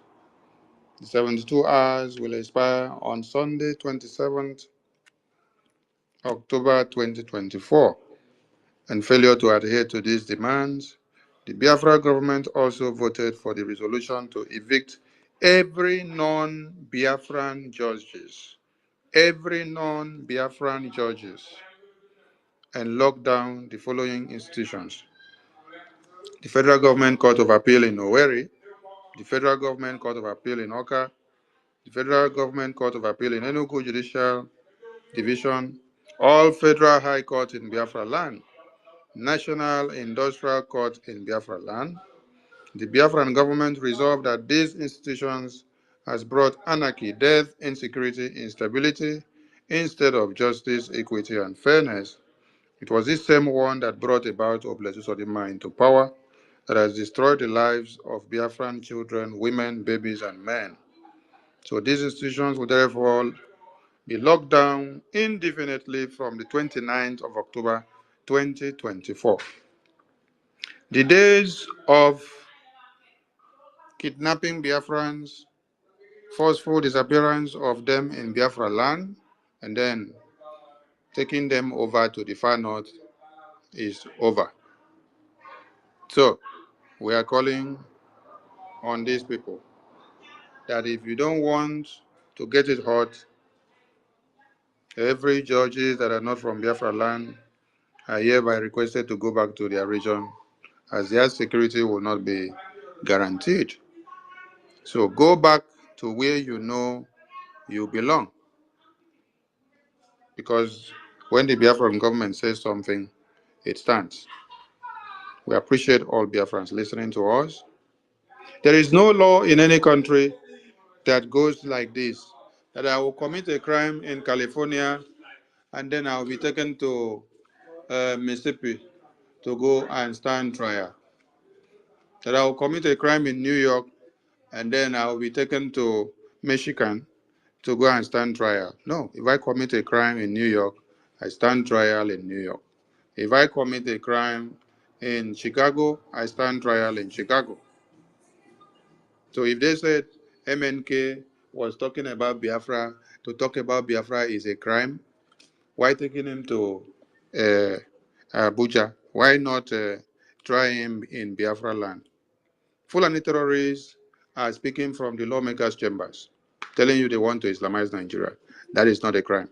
Mazin Nnamdi Kanu is talking about Biafra. It has now become a crime. They had to kidnap him. Biafrans should know that we are in for the restoration of the independence of Biafra, and we have come to stay. Yes, we have my minister in the house. After then, we start taking the hands and those on the speaker. Minister Ajare, over to you, sir. Thank you so much. Thank you so much, my able senior minister of Information and Communication / Media. I greet you. I greet my fellow ministers in the media department. And I do not forget to appreciate our able Prime Minister, His Excellency, Mazi Simon Ekpa, who has kept us on our feet, because what the Father is doing, we keep the Son alert and aware, because our leader, our Prime Minister is awake and never sleeps.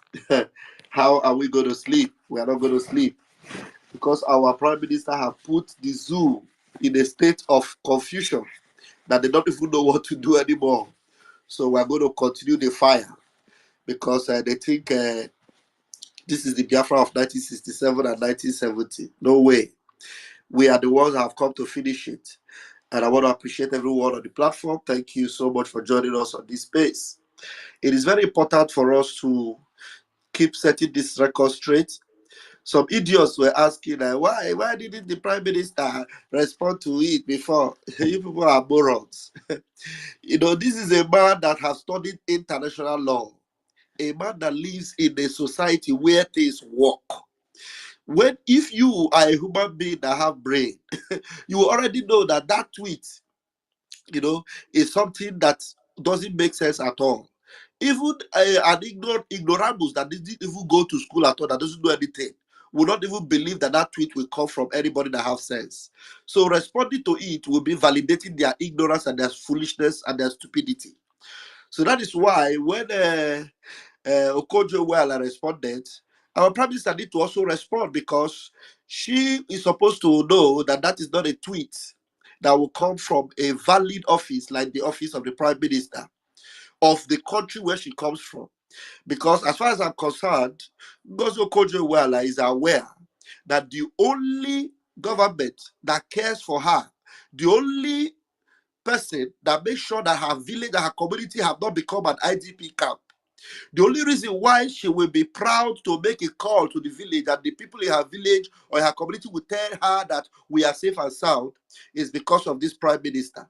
And if she doesn't acknowledge that now, well, we're just giving her a matter of days. She will acknowledge it. Why would she not acknowledge it? She will acknowledge it very, very well, because right now that in the House of Representatives, their main focus now is how to enshrine Sharia law and make it official as a national law in a country where they said, that is what do they call Nigeria? A state where everybody can practice their own law, their own religion, whatever. But now Islam have become their own center focus, where all the problems they have today is increasing and increasing. But for them, their focus is on Islam. I don't know if we have addressed that area, but we're going to go into that very deeply. I don't know if my minister have addressed that area.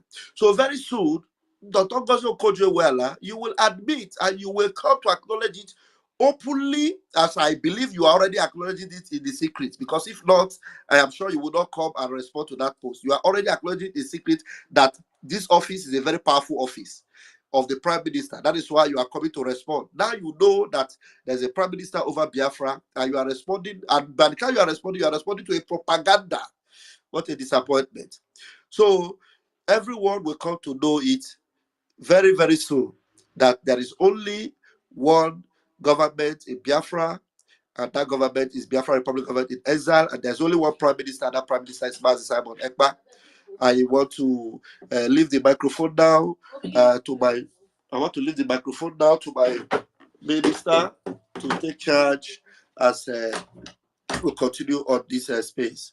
Thank you very much, my minister. Thank you, Mwachineke. We go to Chuk Survivor. Your hand is up. Over to you, sir. Let's try to stick to 2 minutes because we have a lot of hands. Please, when you finish, speak, and then we bring you down.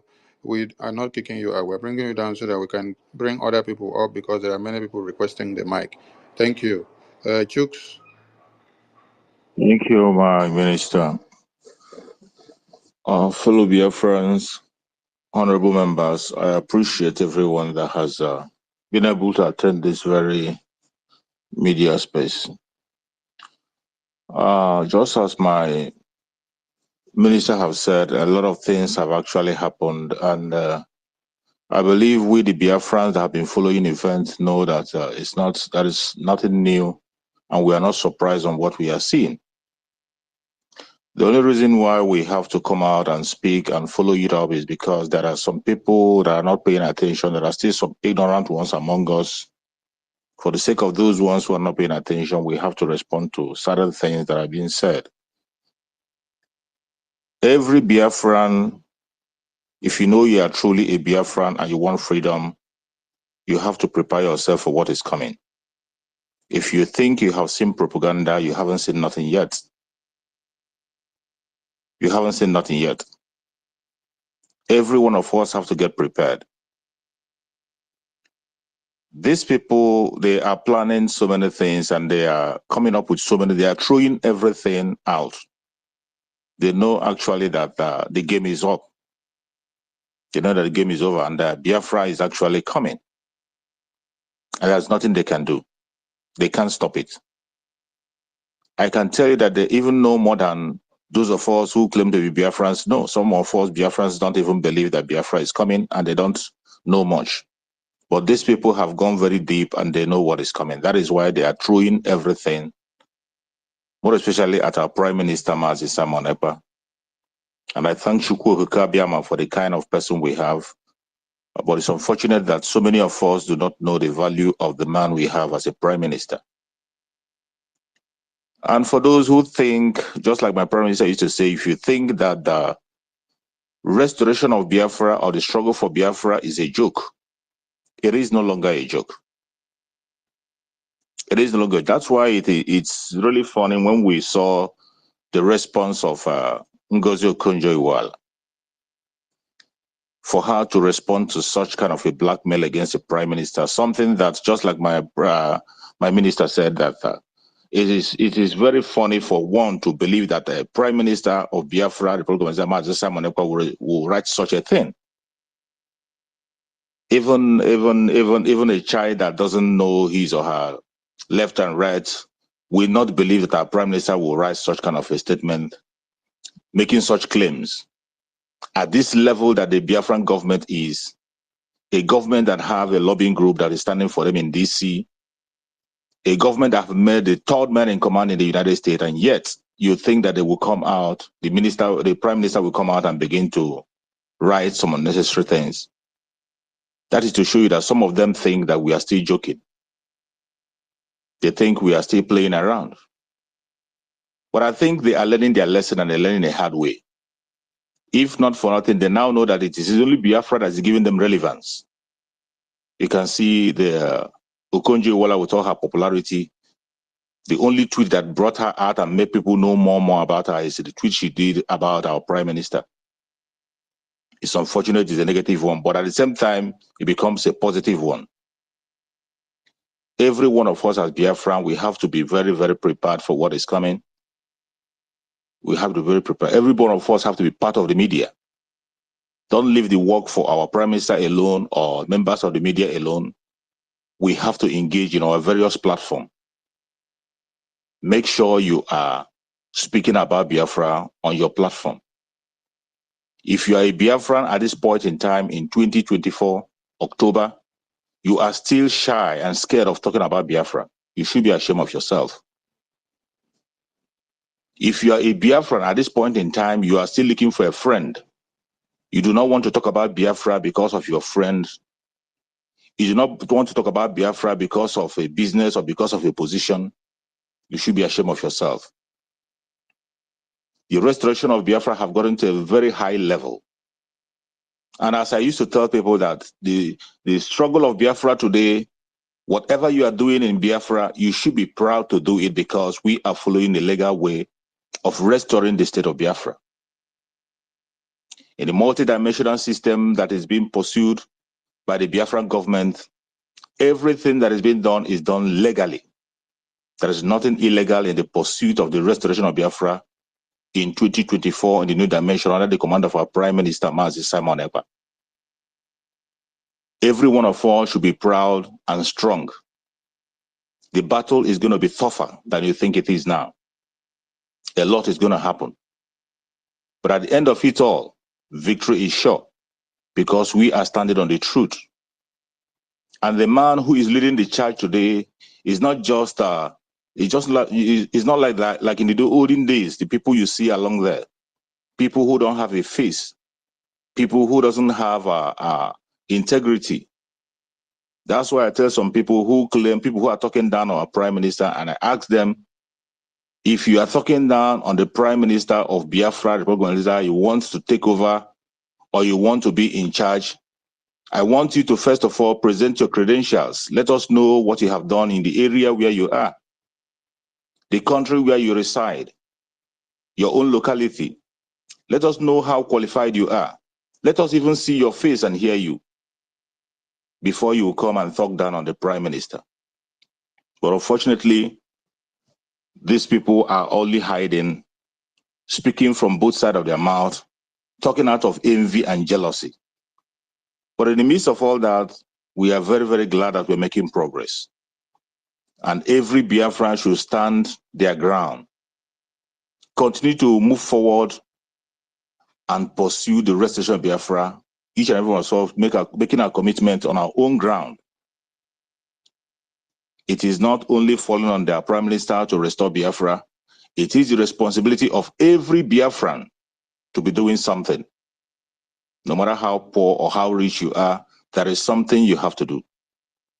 It is about our life. It is about our life. Right from the onset, when the supreme leader of IPOB, Mazen Nandekan, was shouting about the Islamization, people thought it was a joke.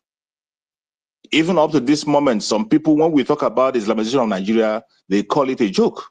They say it's not going to happen. But today, you can see the debate in the House of Assembly. Something that is not supposed to be mentioned in a secular state. You see people debating, voting to bring Sharia law in the country, to put it in their constitution that every state will practice Sharia law. And yet you see people sitting in that chamber and they are laughing. People who claim to be from Biafra land, they are laughing. Is this still a joke? Are we still the troublemaker? Are we still just making trouble or speaking from both sides of our mouth or saying what we do not know? I thank God that the minister was able to play this very video and the whole world is watching and they're hearing. Now you understand why the Biafrans want to walk away from this very cage that they want to put every one of us. We, the Biafran people, we have our own religion. We have our own lifestyle. And there's no way you can force those false religion on us. It cannot be accepted. It is not possible. It can never be done. It is now clear to the whole world that the people of Biafra do not have the same value system with the rest of Nigeria. Those who call themselves one Nigeria, we don't have the same value system with them. And for the fact that we don't have the same value system with them, we cannot be in the same country with them. When we are asking about our freedom, it is not out of hatred. It is not because we want to fight against somebody or personal vendetta. No. It is because we do not have the same value system with them. To save life, we have to walk away from the Zoological Republic. If they want to have their Islamic State, there's no problem with it. We don't have any problem with that. Have your Islamic State, but have it with those who are having the same value system with you. In the north, they can practice their Sharia law. They can build their caliphate in the north. We don't have anything against that. People in the southwest can practice whatever they want to practice. It is up to them. Those of us in the Biafra land, we have the same value system and we know what we want. And you cannot force something on us, except that which we want to follow up with. Biafrans are all over the world, making difference and building nations. I see no reason why Biafrans will not be allowed to build their own home. The time has come. We have spoken for a very long time. We have complained for a very long time. This time is not the time of complaint. It's not the time of protest. Not the time of talking much. It is time for action. For a long time, people have been coming on our programs and they will say, take action, take action, take action. The time of action have come. Whatever we are saying today is to put the world on notice. We are not saying things we are saying or shouting that the world will come and fight on our behalf or do anything for us. We know they wouldn't. The United Nations or whatever they call them, or the organization, they know what is happening and they see it. We are only putting them on notice so that when we start taking actions, they won't say they didn't know what is happening. And today, because we are doing what is right and we are standing, following international law in everything we are doing, we have not fallen short in any way. The only people that are against the law today is Nigerian government. They have never, ever obeyed their own law. They have never, ever obeyed their own law. Look at the case of Mazen Nandekano. Their own judges have said, let this man go. A court in Nigeria have said that Mazen Nandekano cannot be tried by any law court in Nigeria except they explain the situation surrounding his kidnap from Kenya. They didn't explain that. A court went further to say that Mazen Nandekano should be paid compensation. Instead of releasing Mazen Nandekano or letting him go, today they are even restricting his lawyers from seeing him. As we speak, the lawyers cannot see him. They can't speak with him. Nobody knows his condition for the past months now. And he wants us to keep silent and continue to pretend that all is well. Biafrans, every one of us have to be prepared. The order has been given. And the 72 hours, once it elapses, it will be a different ball game. We have to be prepared. The warning has been given.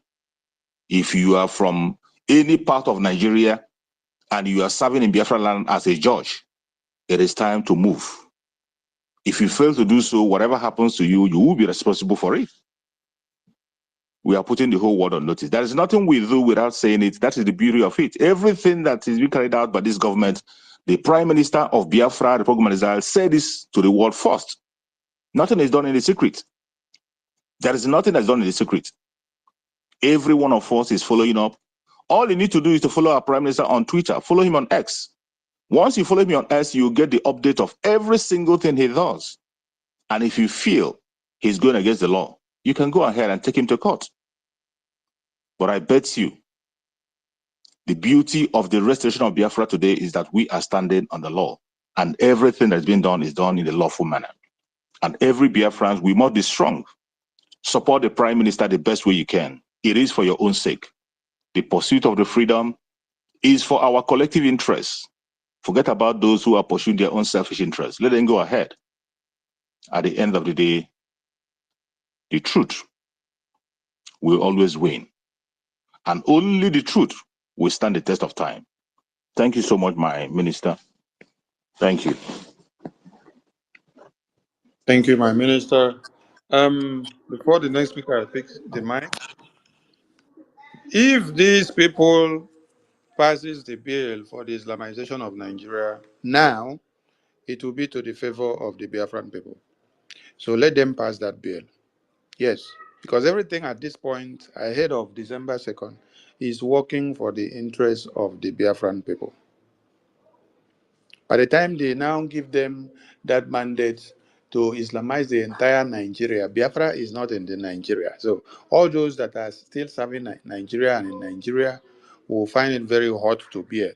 They will now decide to know where they belong.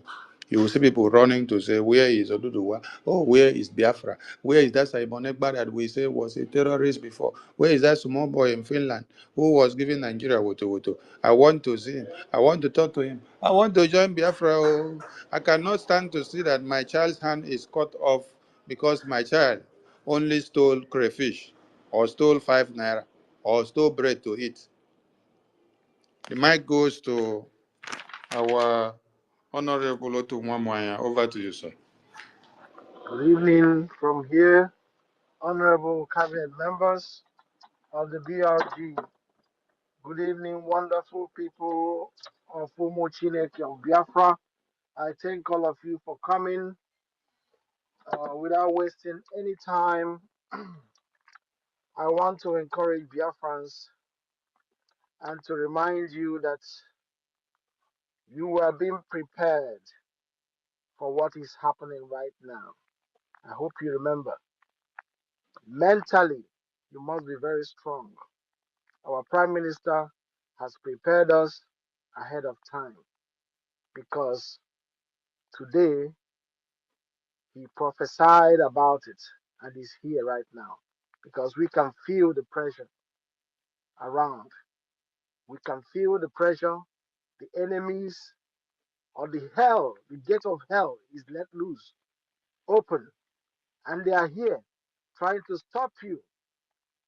Do not capitulate. Do not let them or any pressure make you fall by the side. Stay strong and keep your eyes focused on the ball.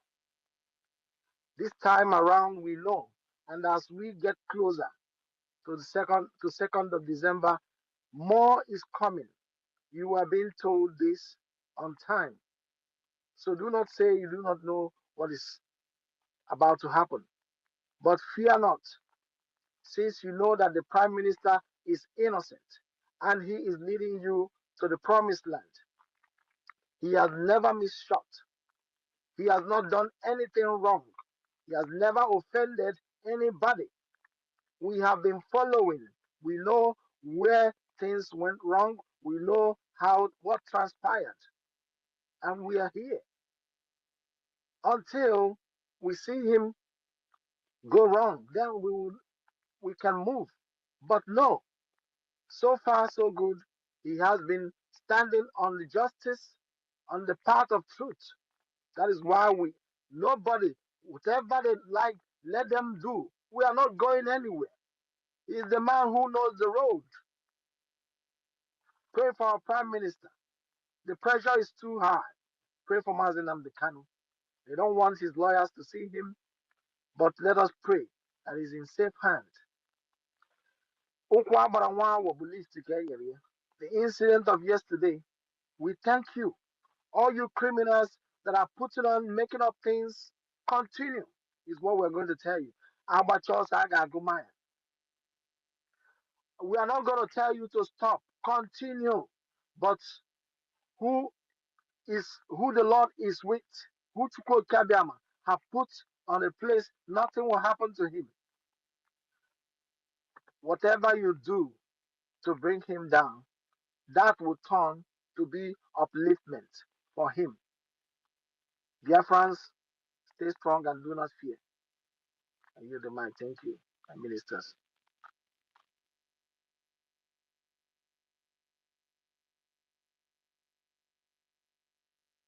Thank you, my Honorable Minister Otumwamoya.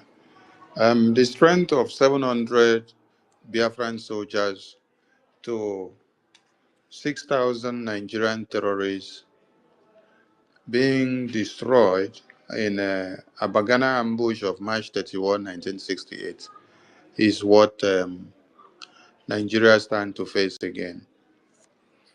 They have not seen anything yet. Too many armored cars have been destroyed since we started the referendum voting. They have declared war on the Biafran people, and the Biafran Defense Forces have been fighting. So they say we are few in numbers. That just reminded us that in 1968, the numbers of the Biafran army personnel that took over 6,000 soldiers of the Nigerian troops were just 700. Just 700. And yet, before the beginning of the war, our People's General made us understand that we were lacking weapons, that we don't have much weapons on ground. So ask yourself, how did we do it? It is the secret of Biafra. Veteran Dragon, I salute you from here. Over to you. Pick the mic, sir. Yeah, thank you. Let me salute you, my Honorable Minister of Information and Communication.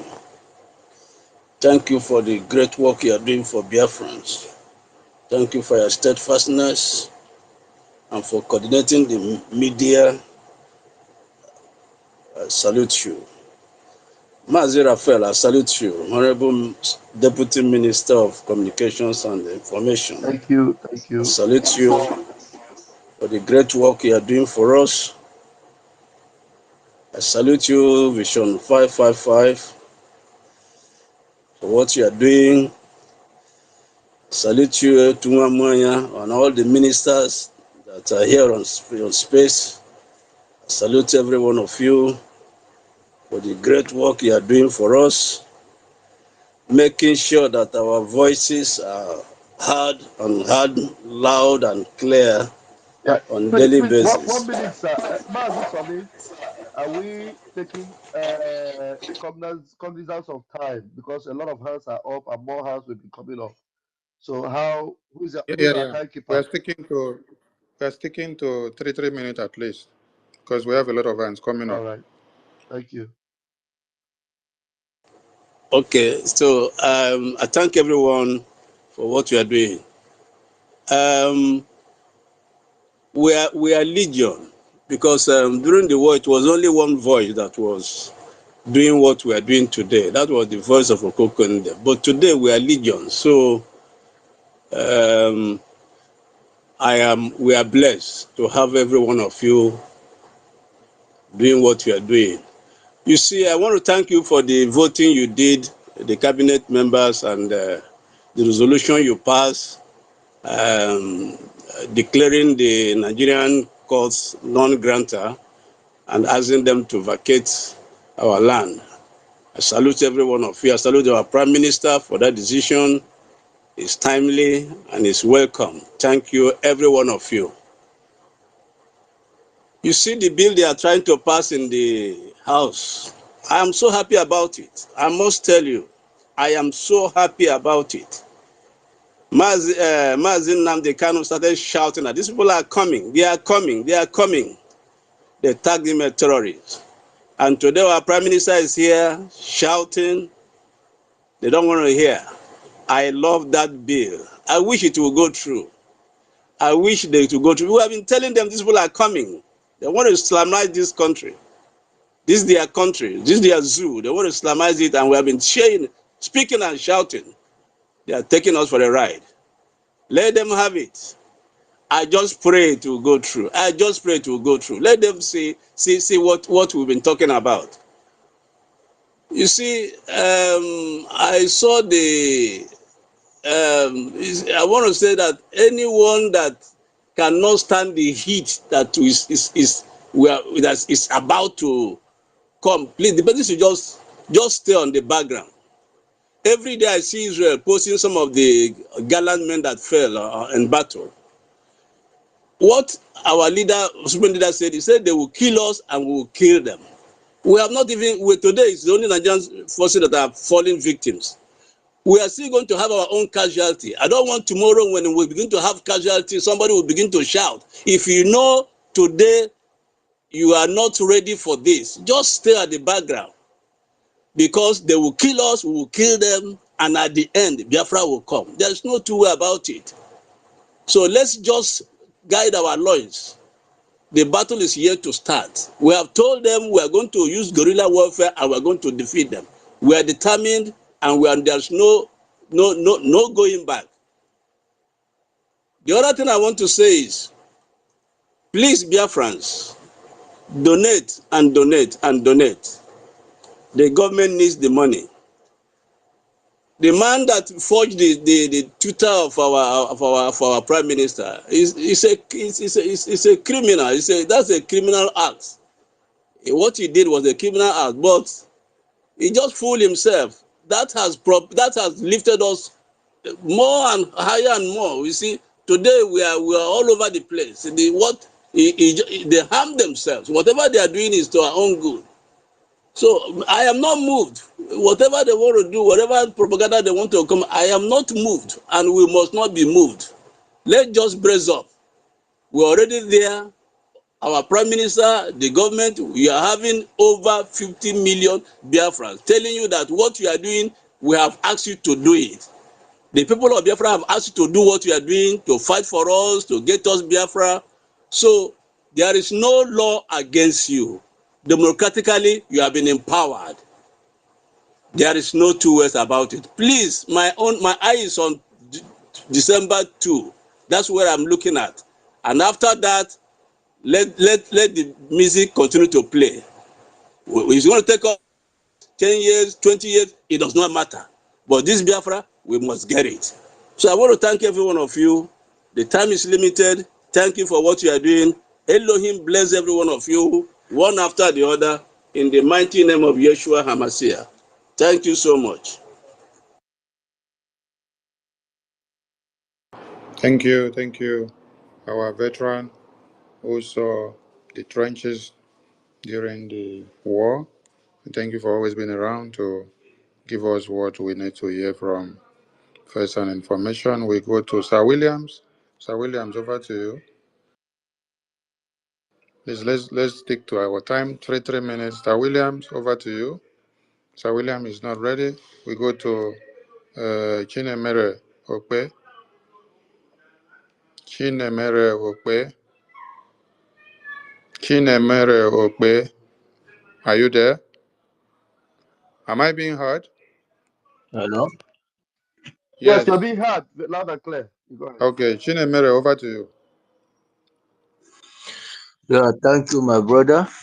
I want to greet the house. Mr. Van Van Van, I want to greet you, Mr. Sonia Parawa, Mr. 247, and His Excellency Ochi Bon One, being the nobleman, our Prime Minister, His Excellency Samuel Banjoko. I want to greet the house. See what these people are trying to do in the red chamber and the green chamber. It's matter of our people that is there. We are called them bunch of fools. Because the only thing that they can only discuss is all about our prime minister and the government in exile. That is why when they are talking about all this Sharia law, because my father is a Muslim, because I know what they did before they captured Mazi Nnamdi Kanu, and all this, their nonsense got to stop. Like what they did, they killed almost 21,000 cows, virgin cows, and spread it all over the water. Now they want to start it again for the heads of our prime minister. My only encouragement, because our Onyendu have said it, we should protect our prime minister and pray for him. My only advice to tell you guys, you know, blood, water can wash away everything. In the morning when you wake up, you use water, cup, or anything, bucket. When you pray, put our prime minister, all the whole government in exile, their names. Pray for their long life and their prosperities, their good health. And you pour it away. As you are pouring this thing away, the moment they pour their evil blood to harm any of these people, let the water wash it out and purify our people, for them to be more stronger until the Biafra declaration, and we restore the Biafra and we stand as our nations.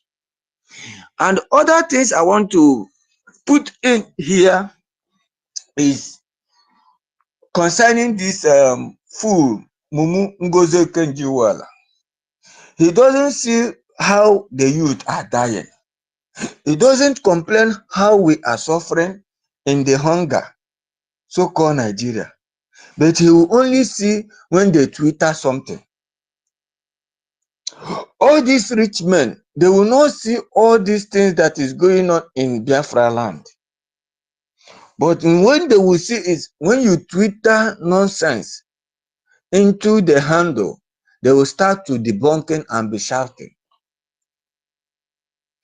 I don't blame this some of our Igbos who are dancing the Egelege money. Because when you take 5,000 naira today, I'm still saying it in my TikTok. If you are a policeman, you harm my brother or my son, I swear to God, I'm in Europe, I'll make my money and gather it. I will make sure that I clean all of your family. You kill one, I will clean all.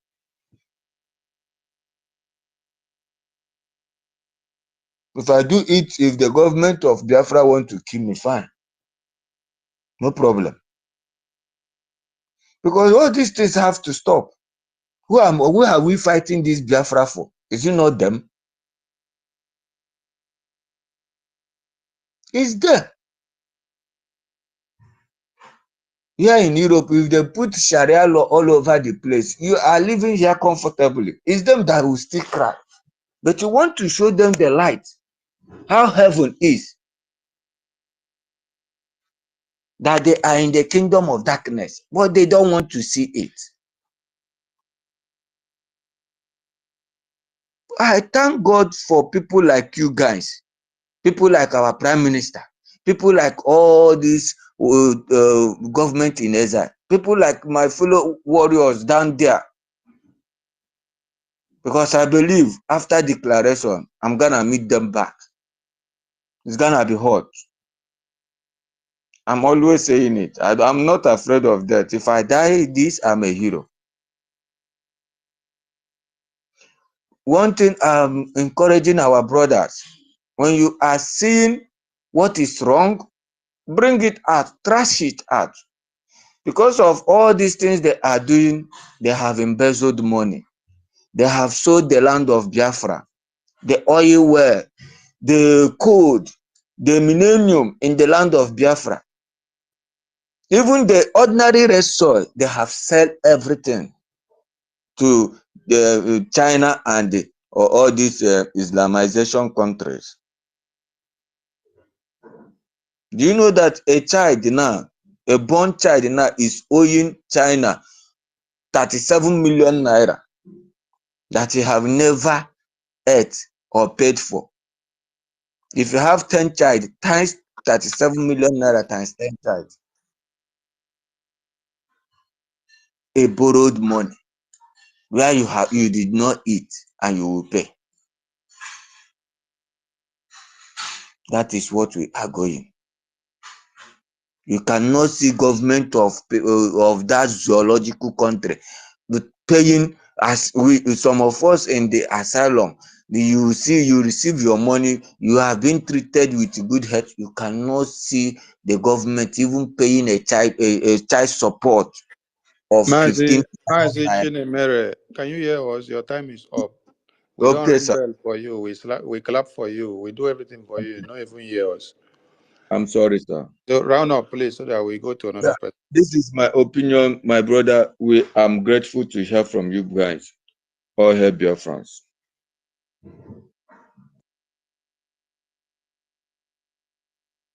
Thank you so much. Thank you so much. Please, everyone on the mic, when you're speaking, pay attention to the bell. When the bell beeps, it means warning.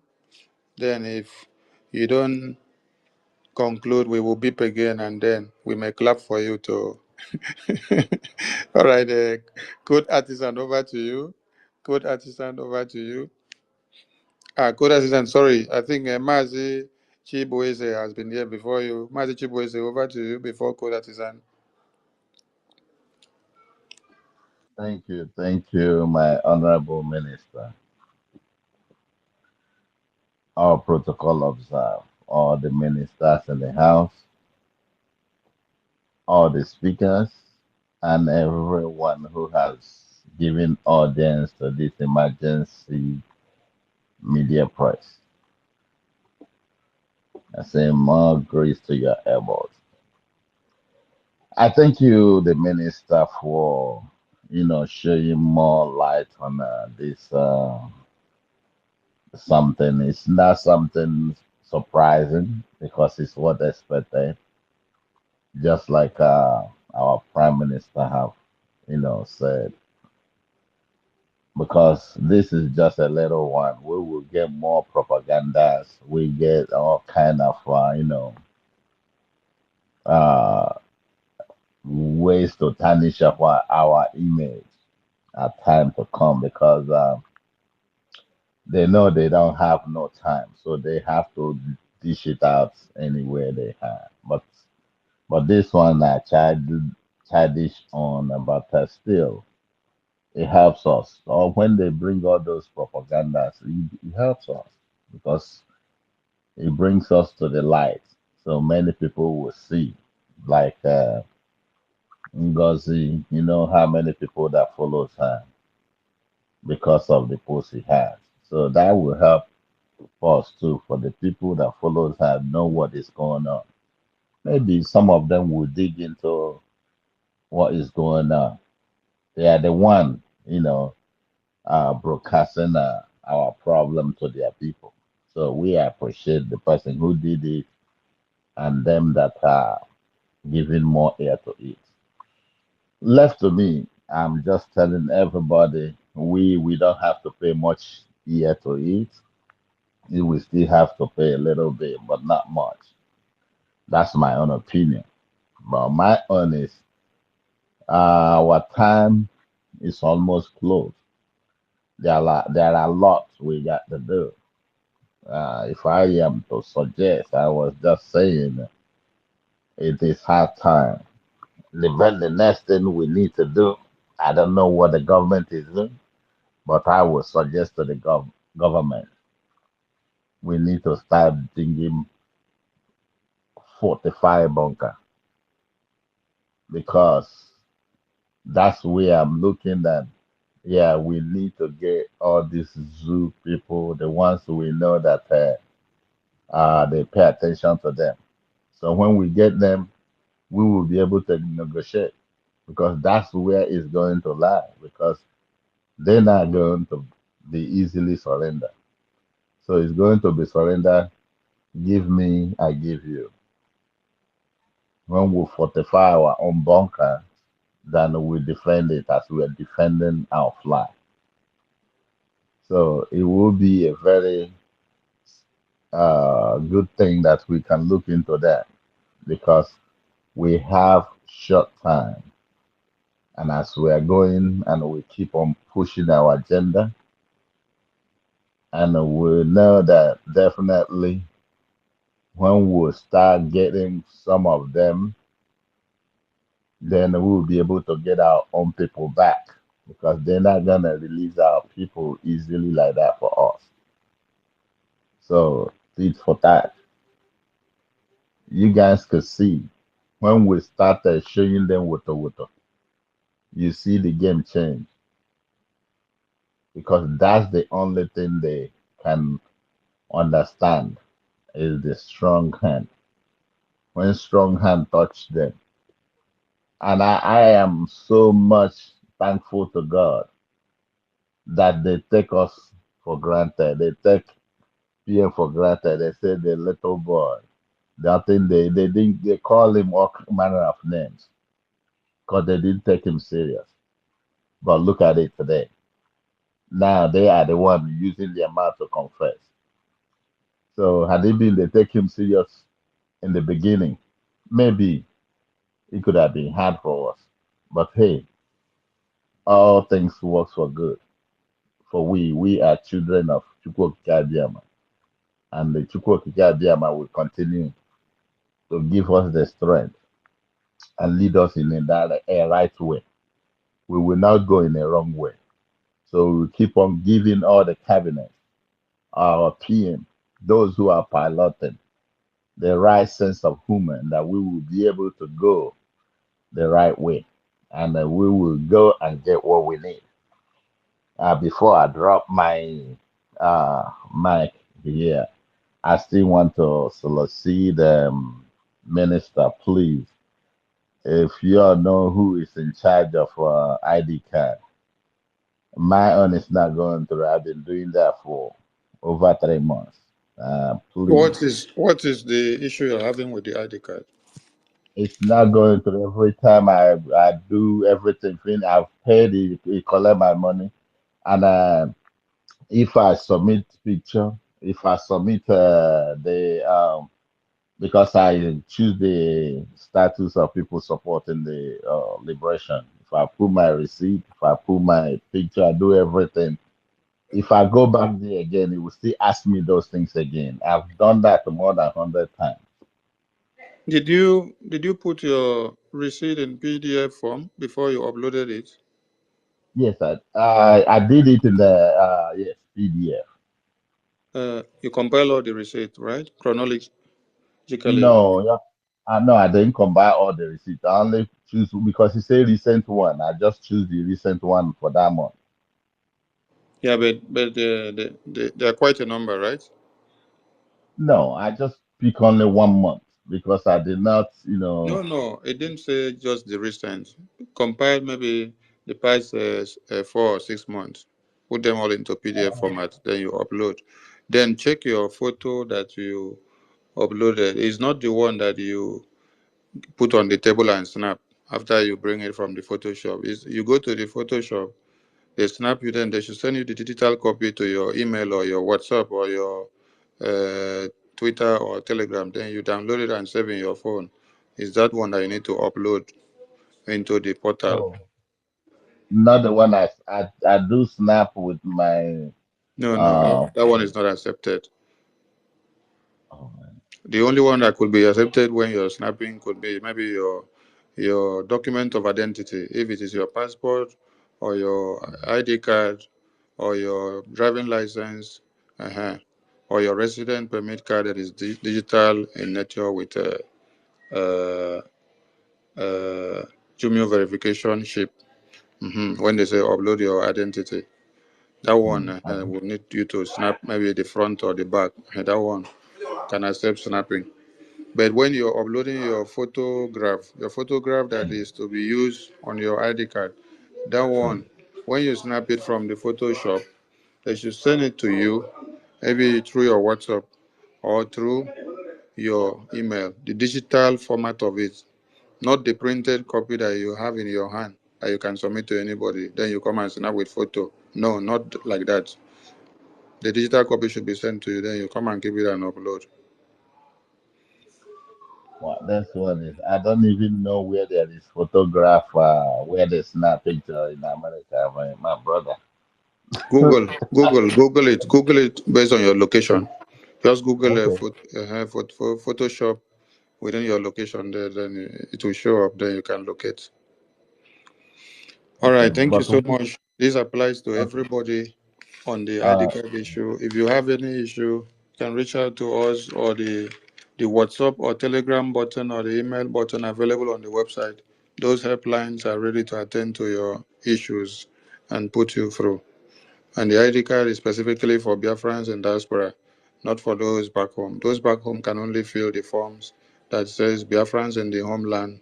That is the form you have to use. Time will come when Biafrans in the homeland, their information already collected through that form of Biafrans in the homeland is what will be used to produce their own ID card when it is time. So now we continue on the template of the government to see that we achieve all we need.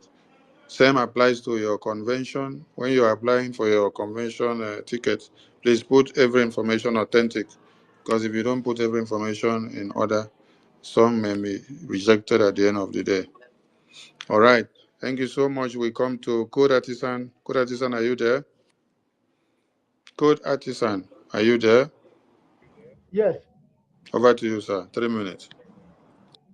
Yes. Good evening, Minister of Information, Sonia Barawa, and our ministers in the House. Good evening to all my fellow Biafrans. As I have always said this whenever we assemble like this, that as December 2nd approaches, the propaganda will be stronger and thicker.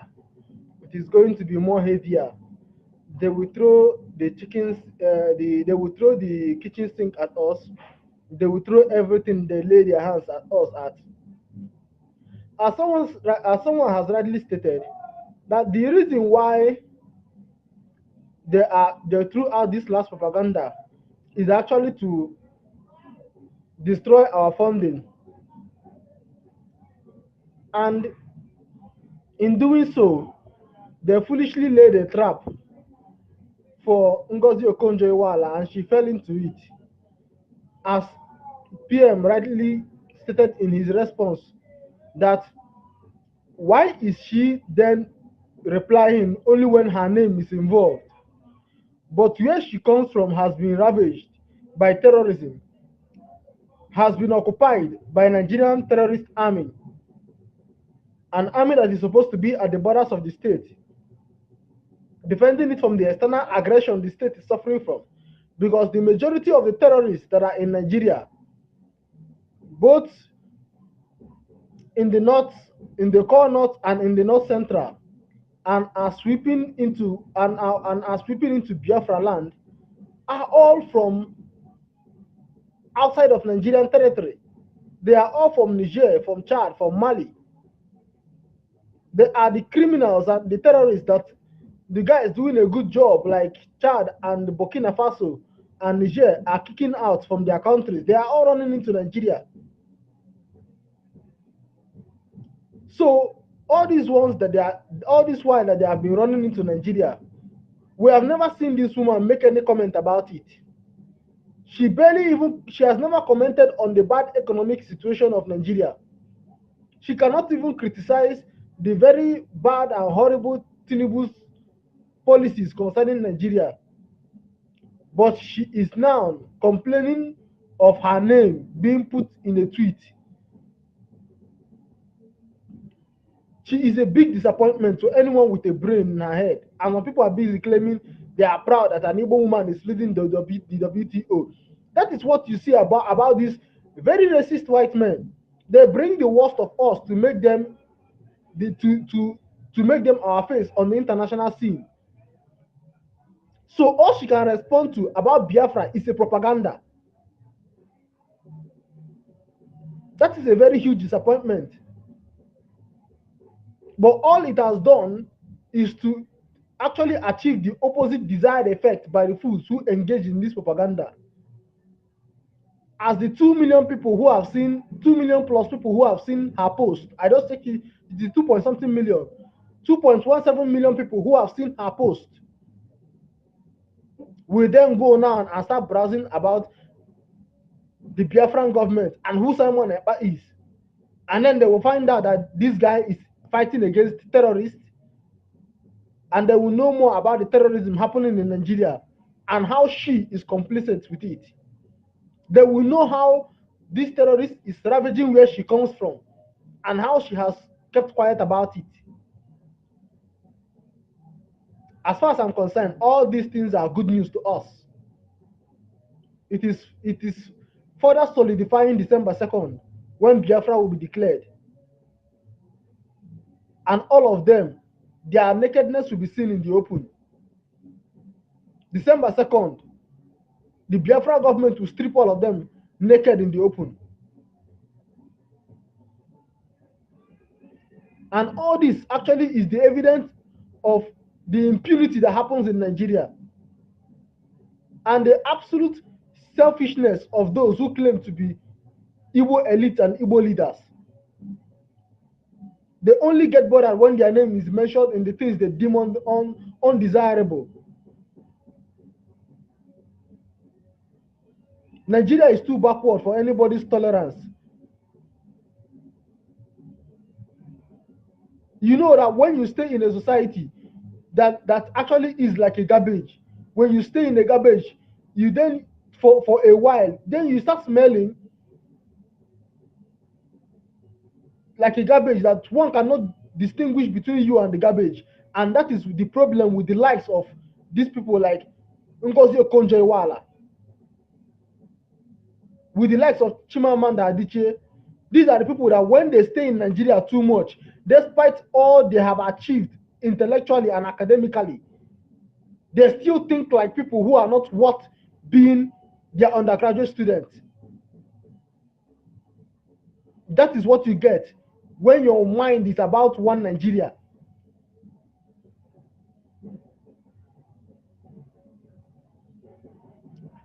As an Igbo woman, has she commented on the illegal kidnapping and detention of Nnamdi Kanu? This is the thing that these are the things that we all ought to look for in her, but she hasn't delivered on any of these things. She has not delivered she has not delivered in what is supposed to be found on one that has such an international representation. Where is her comment? Where is her demand for the release of Nnamdi Kanu? Or does she want to pretend she doesn't know Nnamdi Kanu was kidnapped from Kenya and illegally detained after multiple court orders for his release? All she can comment is on a propaganda. But we do not care at all with all of this. All I am here to tell my fellow Biafrans is what I have said before. Strap on to your boots. More propaganda is going to come. This one was just to destroy our funding. They wanted to put it in a way that so that people would then come in and say, "Oh, if the PM raises calls for fundraising, if the PM calls for fundraising, people will start telling him, but you have borrowed money from IMF." That was what they were planning to do, and the whole thing scattered.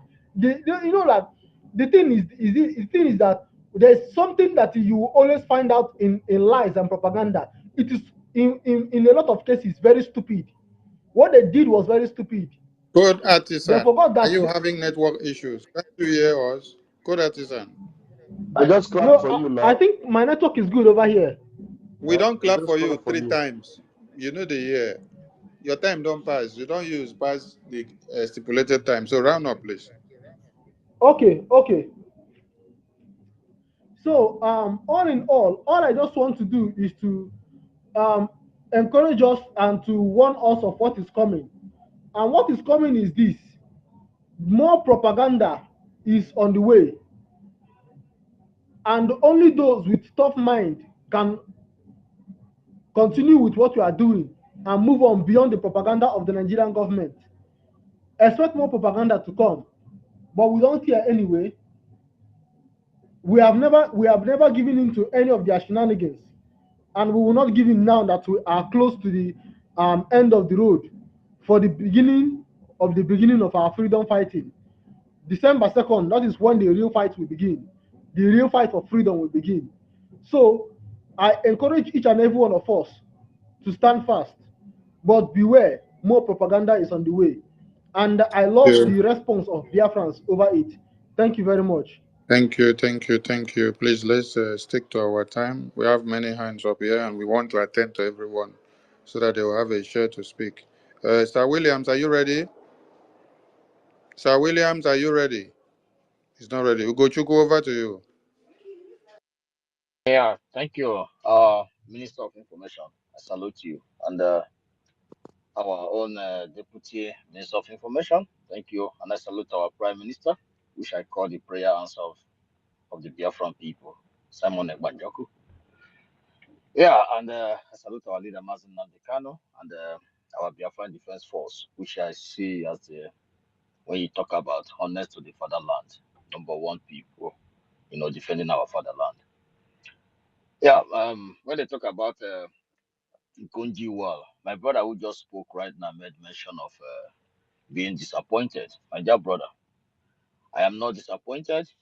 I am very, very happy for what she did, because all these years we have, PM tweet about the killings of our land, the invasion of our land, the plan of the Fulanese, which Malafia was exposing our own share of the cake of invasion and killings and the Islamization of our territory in 2022. Konjiwala never made mention of all those things. PM tweet all the time about the plans of rescue our people from the house of the killings and a very, very bad situation of our people. I'm just happy. Let me just say, I'm just very happy for all these universities and all those places Konjiwala travel all over the world to teach people how smart, how intelligent she is. I want those people that she have been lectured all these years, all these students all over the world, millions of people following her, to understand that this particular lady come from a place where their women are being raped by the Alamajiris.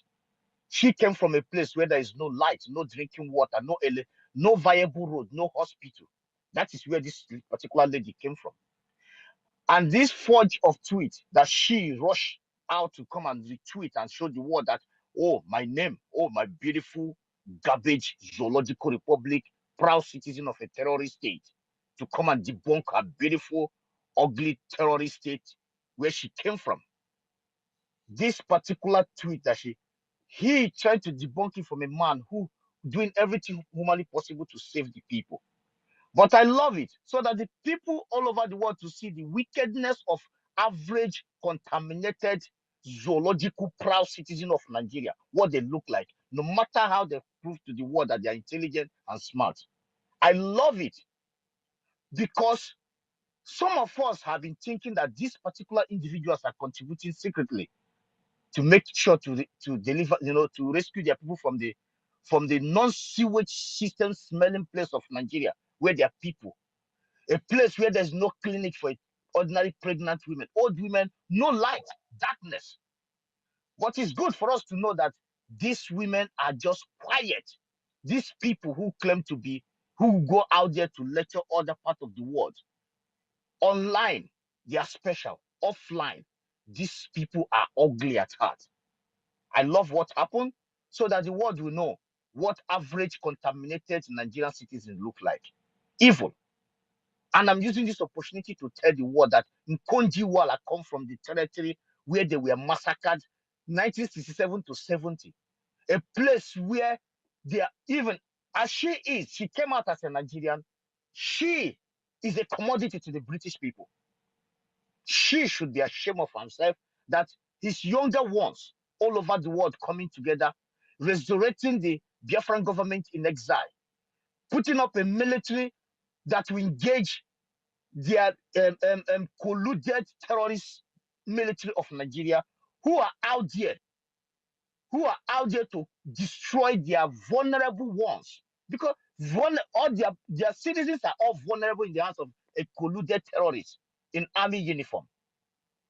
But in Konjiwala is so interested to come out to debunk her name, for a forged tweet. My own submission is that I want the whole world to understand that the Biafran government, which Prime Minister Simon Ekpa is championing, and the Biafran government in exile, they are just nothing but to rescue their people and build a better place for their people. Their people of Biafra does not have a drinking water. They drink from where animals take shower in the night. They don't have a viable road, no hospital. These people died in just a little illness. That is the mission of the Biafran government in exile and the Prime Minister Simon Ekpa Njoku. Check out this man. He lives in a country, he's a politician in a country who competes #1 most happiest people in the world, which is Finland. But in Konjiwal is gallivanting all over the whole world. Fast to run out to come and debunk a fake tweet from the handle of this particular man, from the name of this particular individual called Simon Ekpa. But it's a pity. But I just want the world to understand that if you see anyone who believes in one Nigeria, do not allow them to lecture you in their universities. These are corrupt, contaminated, brainless, scamming idiots, including Konjiwal.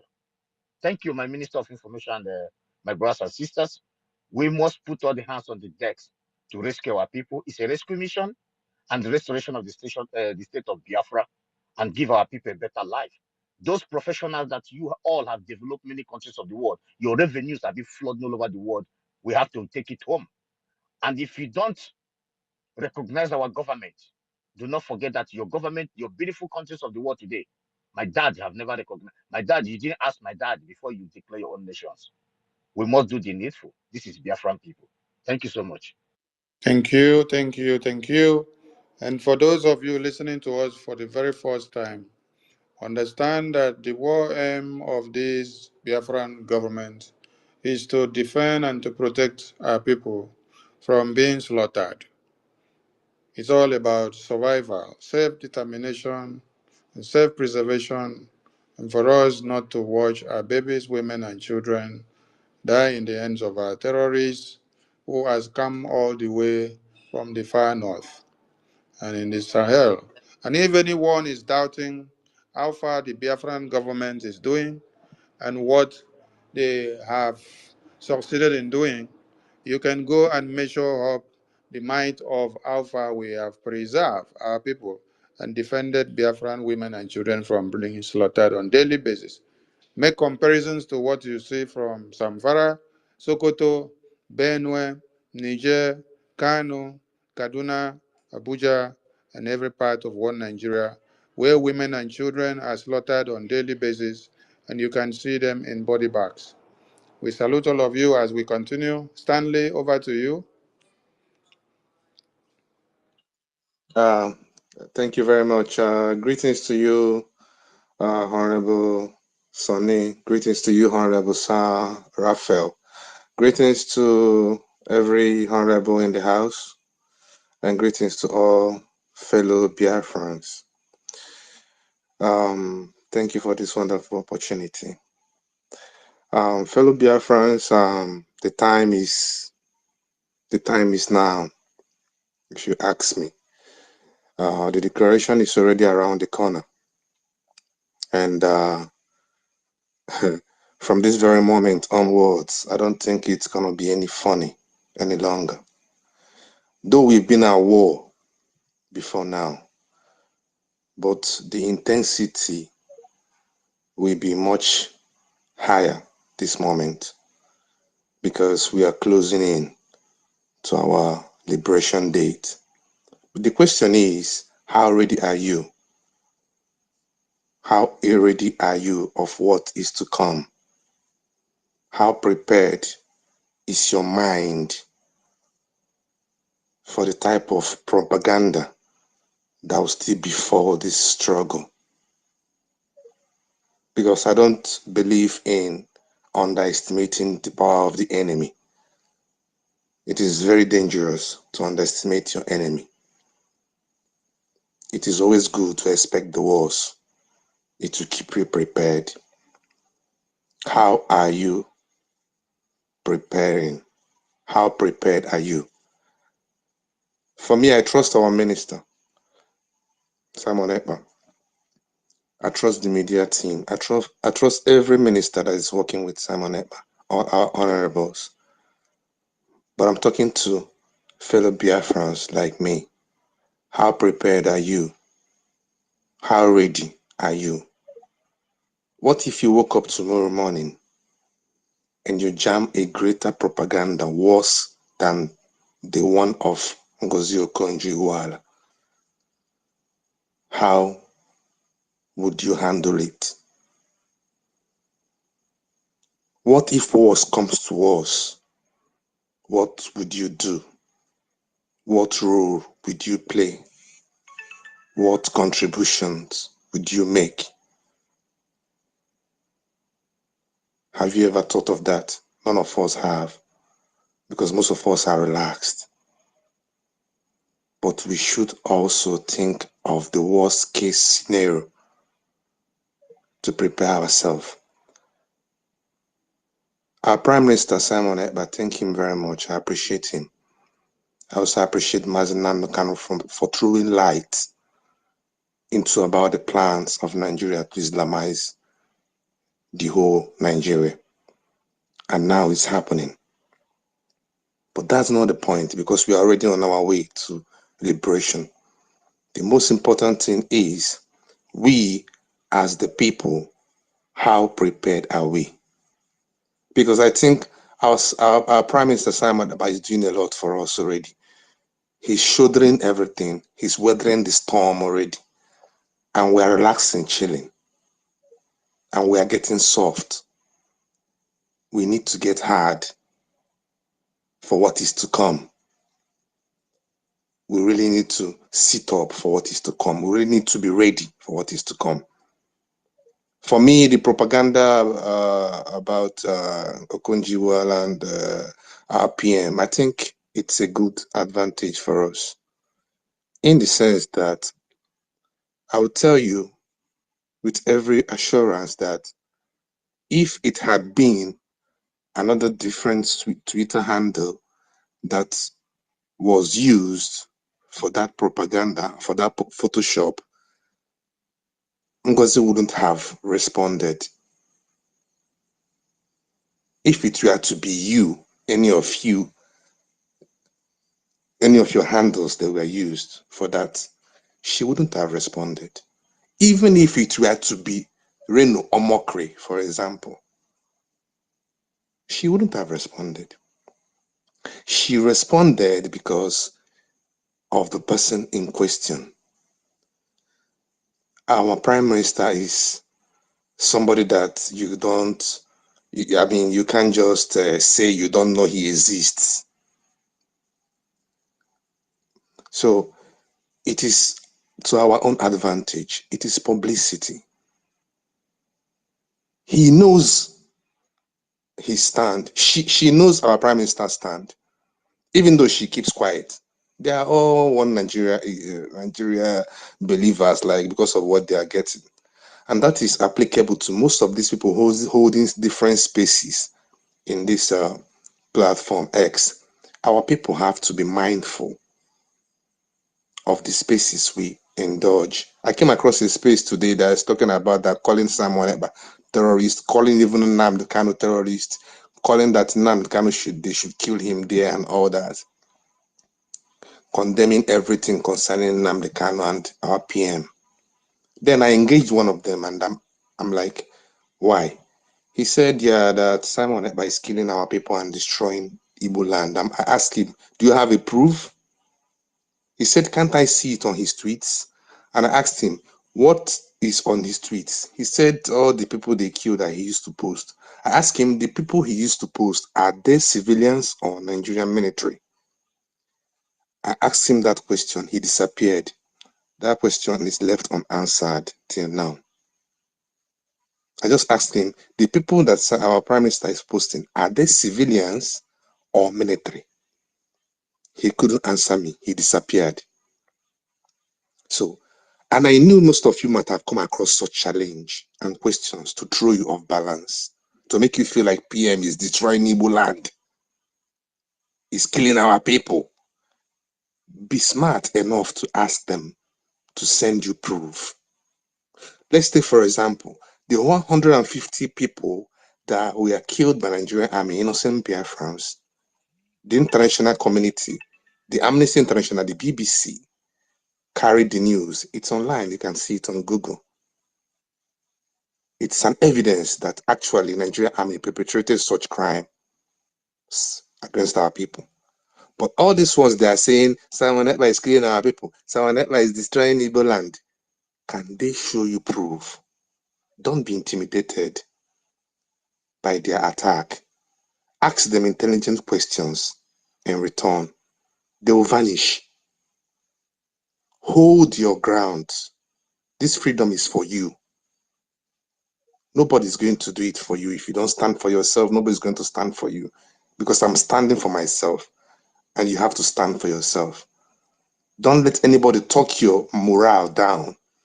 If someone tells you he's destroying our land, let him show you a video clip of the destruction or a picture of the destruction. Hey, he's killing our people. Let him show you our people that he has killed. Then wait for the person and see what he's going to show you as his proof. It's all propaganda. It's what they are using to, tarnish the image of our prime minister and the image of our struggle. We know already. And more propaganda is going to come. And I urge all of us to stand firm. The time is near. The time is very, very near. And the worst is on its way. But the good thing is that our prime minister have even informed us earlier on. Even Mazen Namdekan have already let us know that it's going to be deadly. They will kill us and we are going to kill them. At the end of the day, we will survive. So that it won't be that when they start hammering, you start crying. It's only the strong that survive. Freedom fighting is not for the faint-hearted.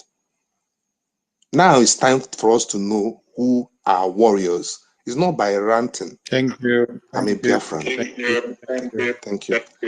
Thank you, Master. Okay. Thank you very much. Let me leave it here. Okay. Thank you very much. Thank you.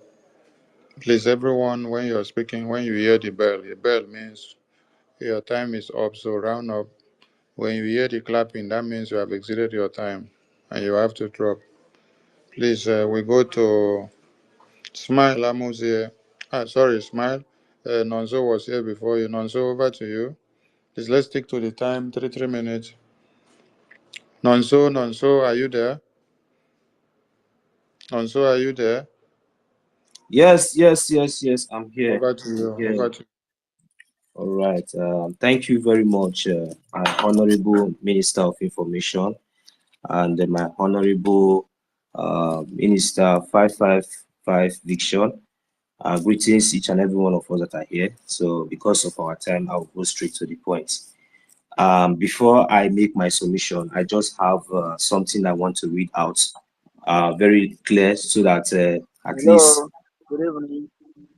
as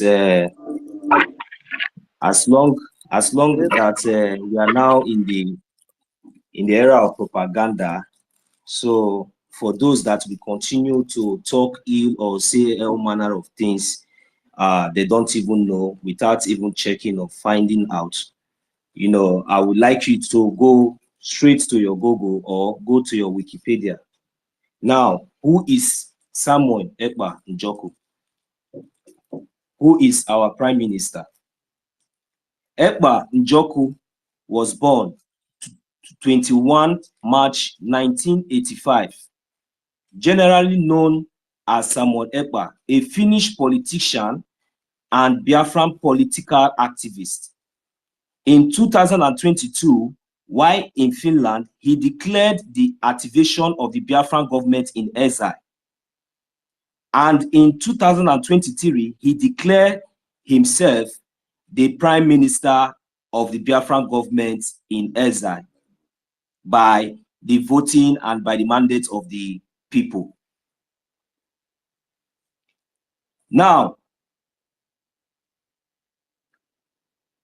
organizations: Biafran Republic Government in exile, Biafran Defense Force, Biafran Liberation Army, Biafran Defense Force, and the Biafran Liberation Army. I will not go much more further. For those of you who will continue to rant and rave, we will just allow you to continue ranting because those are not issues that matters. as it stands right now, it is now very, very clear, just like as I know that Nigeria is a joke and Nigeria is the propaganda itself. For as it stands now, as a Biafran, I refuse to be a subject to all this propaganda. Not even my future children or my unborn generations are going to be any subject to this kind of propaganda. I want to ask a question to this Okonjo Iweala, because I remember the time your mother was kidnapped by this same Shetima and his so-called Boko Haram terrorist boys. When she was kidnapped, I want to know, was she kept in the Aso Rock? Was she pampered? What was her experience within the terrorists of the Nigerian states? But funny enough, here you are, dining, whining, you know, with the so-called non-terrorists, the same people who kidnap your own mother. Today, we have our leader, your own son as well, Mazi Nnamdi Kanu, whose only crime was to speak for the majority of us, for our freedom, for us to have every equal right to live as human beings, and even for our future and our born generation. What did they do? They went all the way to Kenya, they kidnapped him, and they brought him to the zoo. Before your own eyes, the UN gave order that Mazi Nnamdi Kanu should be released, and with an ultimatum, it elapsed. That time comes and it passed. We didn't see your tweet, we didn't see your comment, nothing. But I will not waste much more time on this issue. But one thing I want to say, as it stands now, I will leave it like this. As long as Chukwu Okike Abiama and this Biafra, this our liberation that we are fighting for, is something that God has already signed from heaven, because all the prophecy of our leader Mazi Nnamdi Kanu has come to pass. If whatever our leader and our Prime Minister Samuel Ekpa Njoku, our leader Mazi Nnamdi Kanu Chukwu zitere Oku Kanu to us, if whatever they have stand and whatever we are doing, we that are supporting and standing with them, if whatever that we are doing and we are doing it we are doing it with just and with just full heart and for the favor of our people and for the favor of our land, I say let Chukwu Okike Abiama decide and grant us whatever we wish. But if not, that if we or our Prime Minister or Mazi Nnamdi Kanu, whatever they are doing today, please, whose mic is unmuted? Please, whose mic is unmuted? I'm hearing myself. Go ahead, I'm going to mute him. Go ahead. I'm going to mute him. Go ahead. Yeah, thank you very much.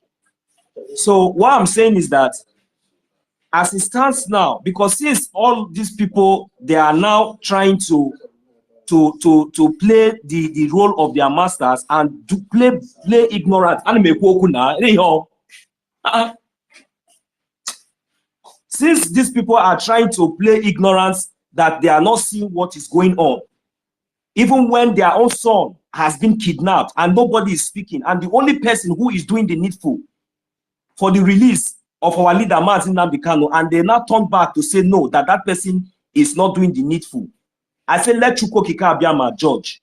Let the gods and the ancestors of our land arise and judge.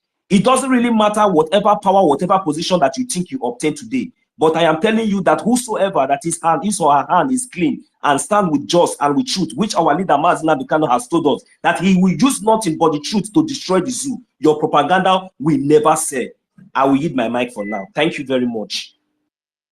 Thank you, Mwacheneke. Thank you. Stanley has spoken already.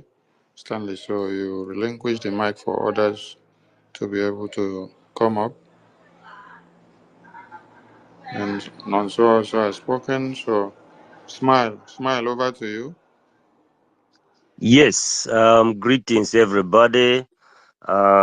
Yes, to the honorable members, Minister of Information, and then also the Deputy of Minister of Information, and then Vision 555, all the whole honorable members. I thank you people so much.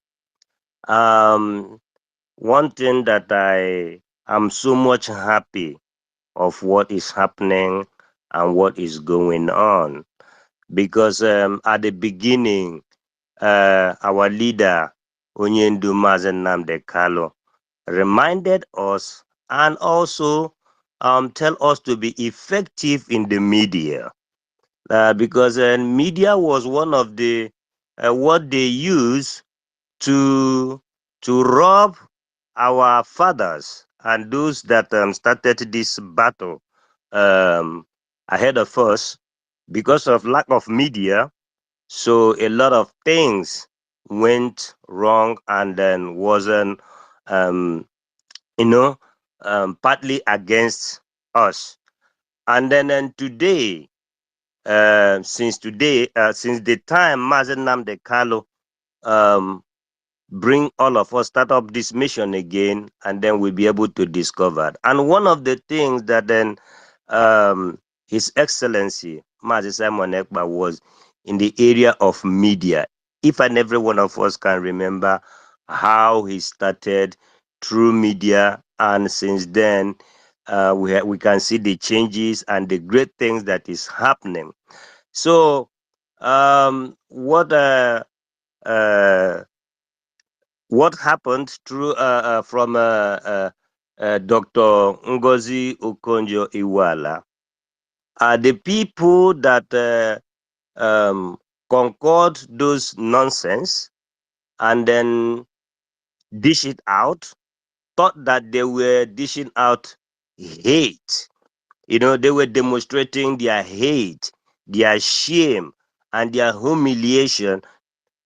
It is for them, because it's not for us. Because at the end of the day, it have just it have just become an open door. It's a very great open door to this media, because one thing is, in the media, for me, there is no negative and there is no positive in the media. Everything algorithm only specify the algorithm only talks about how many times this situation have been mentioned, the name of our prime minister have been mentioned, and the name of Biafra, situation about Biafra have been mentioned. So at the end of the day, each and every day, even if we have not, even if some of the major medias are still shying away to talk about Biafra, but in the last previous years, Biafran issue have dominated and have taken over the social media, and through that, some of the major. So those are the things. Let me not just go far, because I've received a clapping hand already. So these are the things that me personally, I am so much excited, and I thank each and every one of us, everybody that is working towards to make sure that in each and every second that the name of Biafra, the activities of Biafra, and the names of our prime minister, and every activities of our prime minister is being mentioned each and every second. This one alone is already a victory to us. Thank you all. I yield my mic. Thank you. Thank you. Who is next to go? Sir Williams, are you ready? Sir Williams is not ready. Chooks, your hand is up.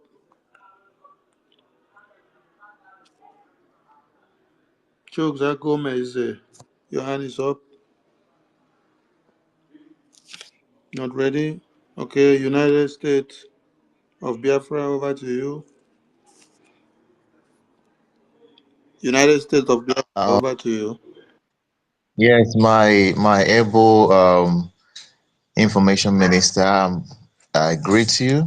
Special greetings to every Biafran on the space. Our own Moses Raphael, Ajere, Honorable, and Honorable Vision 555. I greet every one of you and all Biafrans on the space.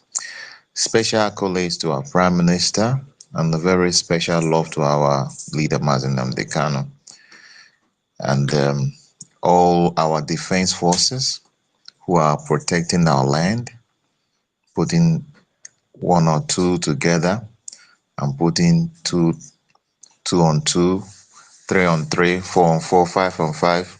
You know, yes, we are so happy because of the great thing that we are doing.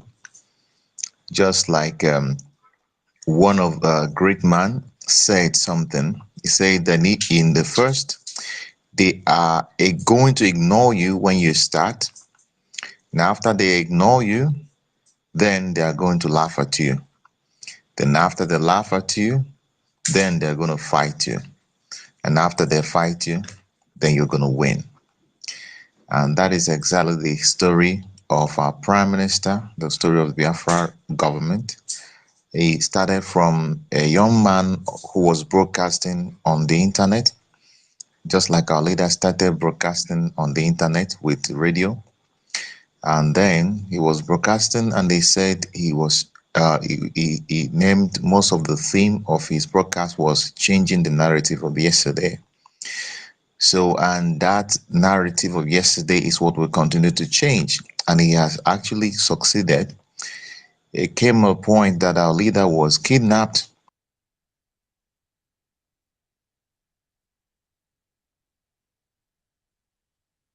What's happening? Did we lost him?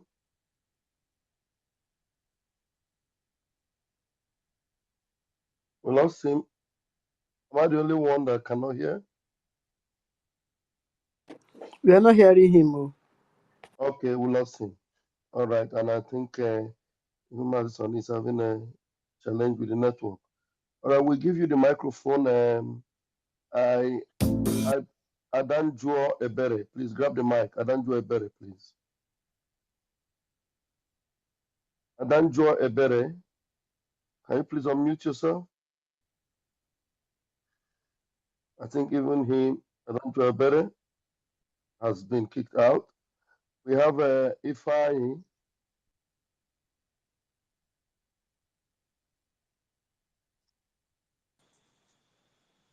Yeah, who's speaking now? It is. I came back. My mic was taken from me. Okay, go ahead and round up. You have already exhausted your time anyway. Just round up in the Yes. next 60 seconds, please. Go ahead. That is difficult to do. Go Anyways, ahead and speak, but not more than 3 minutes because we're supposed to use 3 minutes, but just go ahead and speak, no more than 3 minutes. Go ahead. okay. So I just want to appreciate our Prime Minister and all our people for the great work we are doing. You know, like I said, they will ignore you, they will laugh at you, they will fight you, and then you win. And that is our story. They will change that narrative of yesterday, and we are on the right track. Regardless of what anybody is saying, their propaganda is expected, and it's because we are doing something that they've never seen before. And one thing I've noticed also, even with this saga of the what happened with our sister Konji Wala, and even the tweet, it has exposed the level of what we call educated illiterates that we have in Nigeria. Those people are educated, but they are illiterate. You know, if you look at that tweet, somebody that that is properly educated will be able to dictate that that was a fake, because there is no time duration. Every tweet has a time duration. Even the tweet she made to actually debunk it has a time duration. But I understand that these things are happening because the Chukwuka himself wants to use all of them as they are trying to kick the Nwawo. They are helping to lift Nwawo. So while they are kicking the Nwawo, they think they are kicking the frog. They don't know that kicking the frog, you're actually lifting the frog and you're helping it to get faster and quicker to its destination. So I thank every one of you on the space for the contributions you are making, and also continue to also fire on. Don't look back. If you look at where you have covered, you see that where you are to go is actually a little, you have covered more ground than you have to go. So it is not now that we give up, because when we've seen that we have enemies, so they are helping also to put us on our feet. And it is very important that we use that same energy to also propel our movement, because the momentum we've gathered now, I think whatever they throw into this movement now will become a firewood. Even when they throw what they call what do you call it, a gauge, or it becomes a firewood. So whatever they throw now will be a firewood and will help this movement to burn and burn until it consumes the enemy. Thank you very much, and you the mama here. Thank you. Thank you. Samuel Avukara. Samuel Avukara. Over to you. Are you there? Samuel Avukara, are you there? You're not ready? Glorious PA. Glorious PA, are you there? Glorious PA, are you there? Chooks, over to you. Chooks Akoma is it? Over to you. Thank you, my people. Am I coming out? Yes, we can hear you. Thank you, our Honorable Minister of Information. Pastor Vam, Vision Welcome. 555. I salute everyone. Our great Prime Minister, I'm very grateful for your sacrifices for our life, our generation. When you do, God will continue to strengthen you. You are our champion. Hi. Where would I start? Let me start from the last 2 days sit at home that happened. That was the whole place was totally under lock and key. I want to tell many propagandists and our enemies, our Prime Minister did not declare that seat at home. And the IPOP Nigeria claimed that they did not declare the seat at home. Somebody declared the seat at home. I want to tell them that they know that many people want us to be having seat at home, that Onyenduma and Nnamdi must come out. People who are not recognized as IPOP, people who are not recognized as our government, declared seat at home. And everybody, every institution went in. They should know that there are thousands of people who are ready to come out and say, Oyendu must come out and Biafra must come. 2,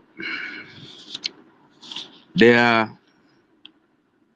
want to tell our people, freedom is never easy and will not come easy. They'll be shouting, you are suffering the people you want to save. Yeah, you are killing the people you want to save. I want to remember, many of us here who are Christian, when Moses came down to Egypt to save the people of Israel, many of them were totally against Moses. In fact, they told Moses, since you step your foot in this land, our problem, our suffering, our labor escalated. Our pains increased. Freedom is not free, and is also will never come without your brother not liking you again. But when you get it, they will say, now I know where you are going. The Bible will say, na nwata na-azọ nke ya, ọbara ajọ nwa, mana ọzọta ya ezigbo nwa. Remember that last day, God punished Egyptians. Remember, Israel, they were not free from receiving some bliss of what is happening. They have some persons whom they are in short mind with. Their heart was touching and breaking them and escalated their problem. The last night they were in Egypt, God told them to kill the lamb and put the blood on the doorpost. Remember, God did not tell them, I have provided money. Remember, they were people they were all enslaved. They were all slaved. They don't have this say of their own. Yet God told them, go and kill a lamb. Each family. Remember, that lamb, God Agbaraha, and somebody will give you a lamb free. They bought the lamb. A slave is not authorized to have his own or her own ram. They bought the lamb, each family. In other words, they made huge expenses. Remember that time, ram.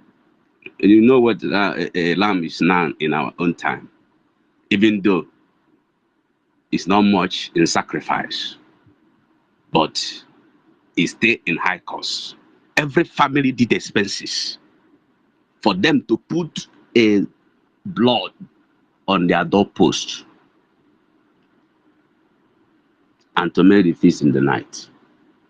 So freedom is not without a sacrifice.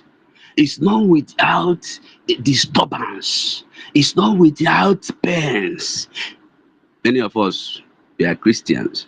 Many of us today, you are shouting in Jesus' name. I'm a reverend in Anglican Church. Oh, my time is up. We must. Just round up. Just round up. Round up. Round up. A woman suffered.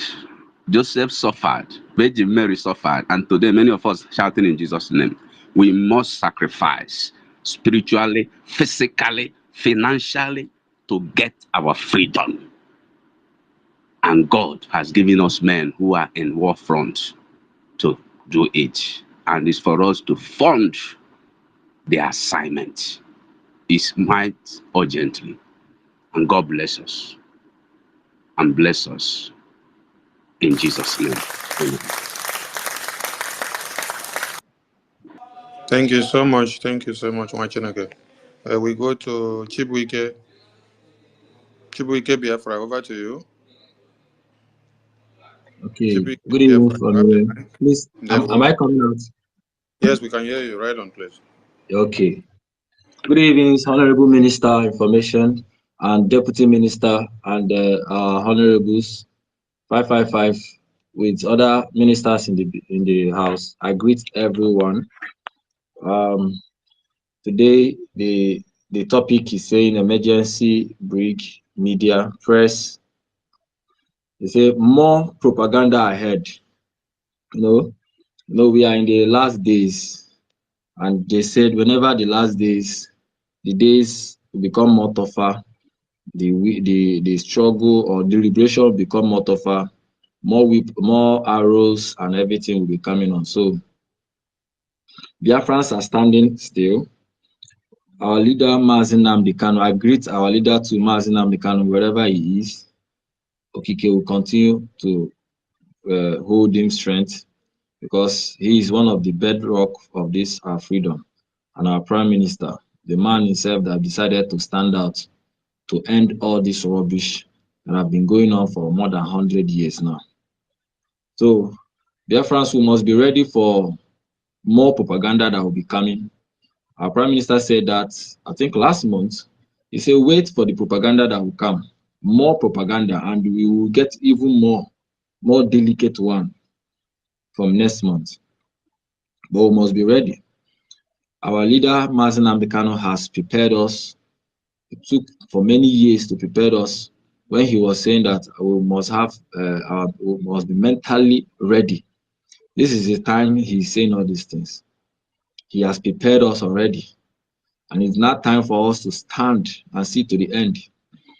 We can't go back and we can't stand still. We must continue moving.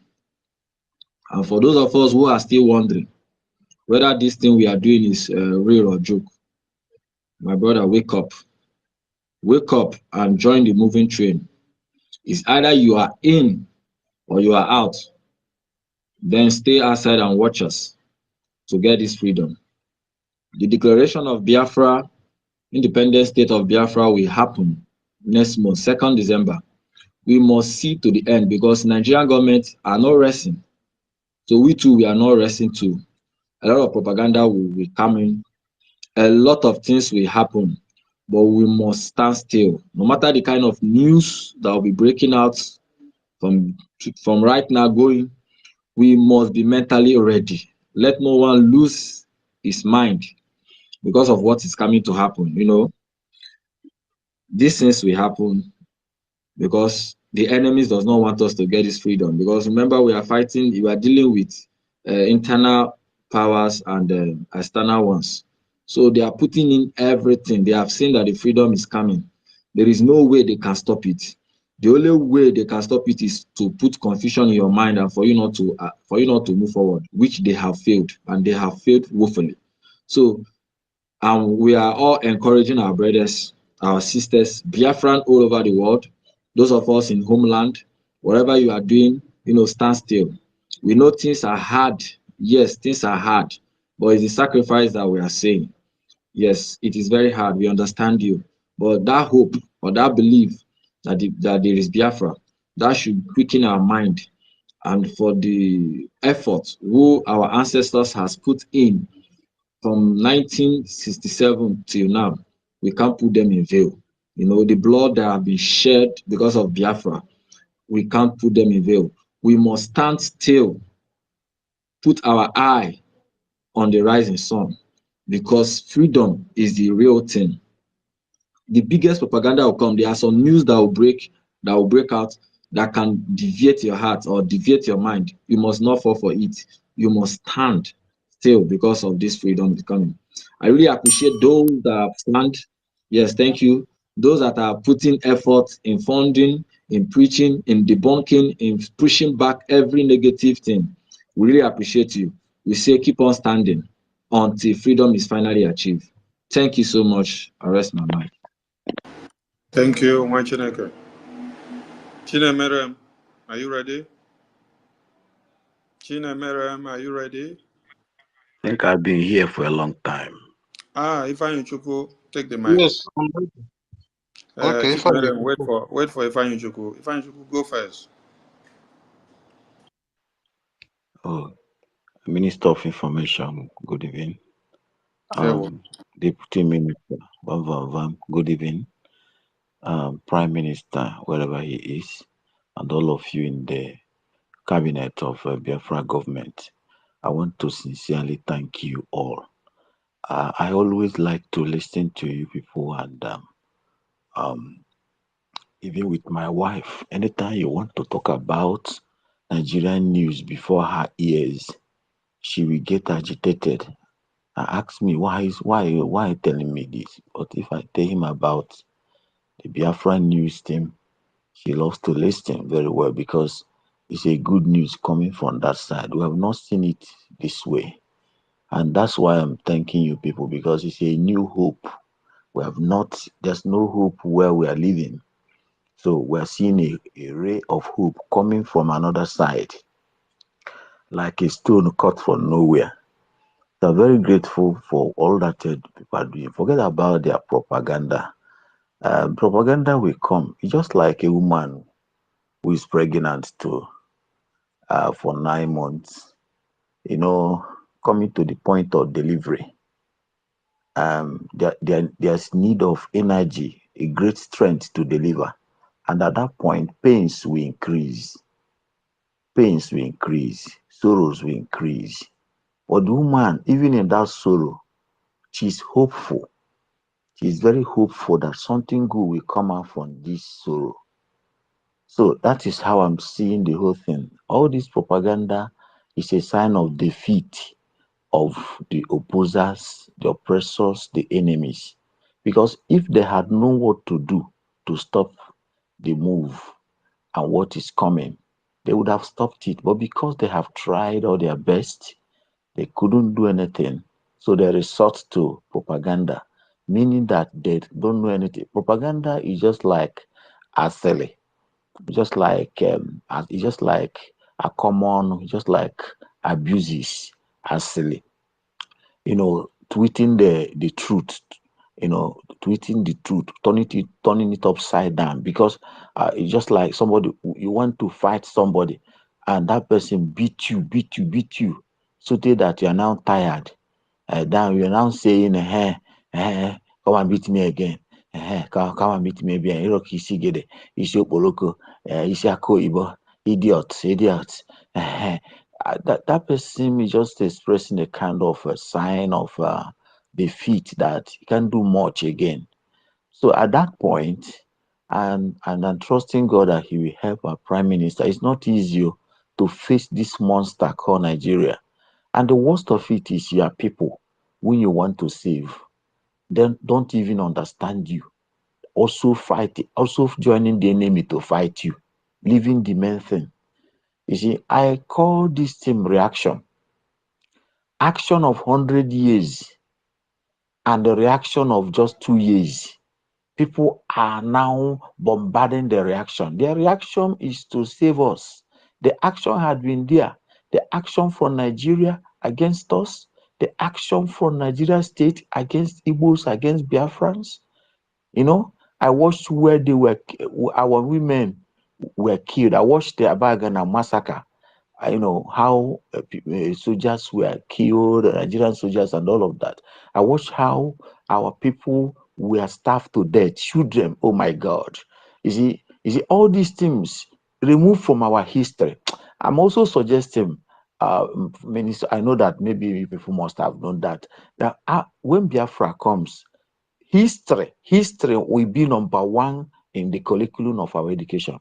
They will teach our children how everything happened, because Nigeria, is hiding all of these things. Because if our people understand and know what happened, nobody will criticize someone Eba for what he's doing, or even in Andekan.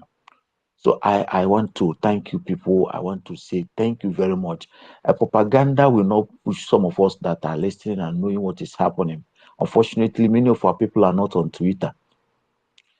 Some of them are just watching Facebook and all of that. And we're trying our best, doing all we can secretly like that to propagate it and tell people that this is what is happening. Yesterday, somebody called me and say, because they know I used to have the news of what is happening.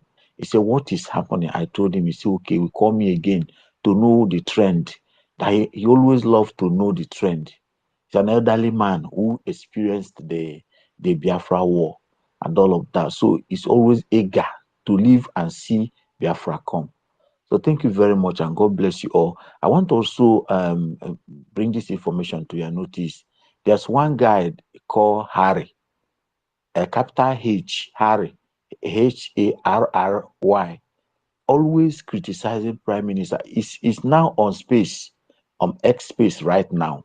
You know, galvanizing and saying a lot of manner of things. I just went into his space. I had it, and they couldn't allow anybody that want to counter what they're saying. I think he's paid. Maybe the media will face him to. He's also posting the wife. Is it a wife or ex-wife? I don't know. Of Prime Minister. Please take note of that. Thank you very much. Thank you, Anya Chooks. Chinemere, over to you. Chinemere. Yes. Honorable Minister of Information, I greet you. I greet our Deputy Minister of Information. I greet everybody. Our Prime Minister. You're a great man. Kudos to you, and may God keep on protecting you. And our supreme leader, wherever you are, the hand of Almighty God never depart from you. He said, and to our our topic this evening about the passing of the breeding that these nomadic Fulani people that British amalgamated us to belong to, or to be one of them. It will never be well with them, with those British that did that amalgamated us to be called Nigeria. It will never be well with them. These people have so much balls that they can read pass that reading for the first time and also trying to pass it for the second time, that Nigeria should add a Sharia law into their system, and nobody is talking. If we Biafran agitators are not talking about it, you will never see people gathering those illiterate, useless fools. They will not host a program or space to talk about it. Apart from us, nobody else will talk about. You will not hear it anywhere. It will not make a wave in the media. But can you imagine, just 2 days ago, someone wrote some trash. Even the alphabets, a sensible person will see that the alphabets are not well organized. The editings were just useless editing, and people were sharing it. Many people, it caught the attention of many people. But the important thing, the main thing that is happening under their shoes, under their eye, they are seeing it. It is happening live. They will not talk about it. I pity for Nigerians. And this is exactly why our supreme leader Mazen Namkal used to say, black people are useless. Black people are useless. This is the reason. They want to add Sharia law into a secular country. You said you are in a secular country, you are using secular law, and they want to add Sharia law into it, and nobody is talking. Where is Mokri? What is his name? The guy that is running away from Nigeria, trying to please Tinubu to come back, saying that our people that killed more than 60,000 Nigerians during the war they went to kill our brothers from the other side. Only propaganda is what they are good in. And shame to our sister Ngozi, not Ngozi, Okondiwala. Shame to you. So all this while we are calling your attention on the massacre that is going on in our land. You are seeing it, but you are ignoring it. Shame to you. According to you, I watched one of your interview when you said that during the Biafra war, you didn't attend school for 3 years. The Biafra war stopped you from going to school for 3 years because of the killings of the Nigeria are doing to your people.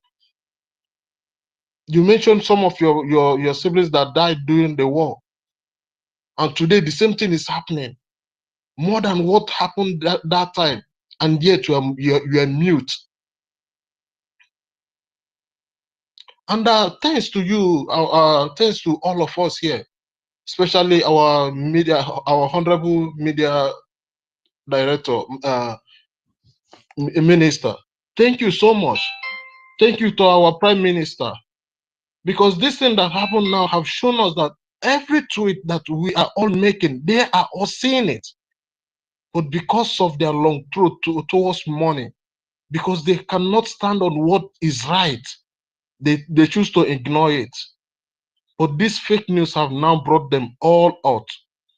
They are all out. We have now witnessed that they are seeing everything that we are doing, but they choose to turn blind eye. P2B was forced to come out and apologize, even when nobody asked him to apologize. He started explaining why he wish go on happy birthday. Can you see a foolish man? Huh? You are trying to please us after disgracing yourself. May God put all of you in shame. Thank you so much, my deputy minister and the honorable minister of information. Thank you so much. 555. I greet all of you. I yield my mic here. Thank you so much, sirs. Thank you, Wachineke. Thank you. We go to Samuel. Samuel Afukara, are you there? Samuel Afukara, are you there? Glorious, are you there? Glorious PA, are you there? Martins, over to you. Martins, over to you. Martins, over to you, Martins.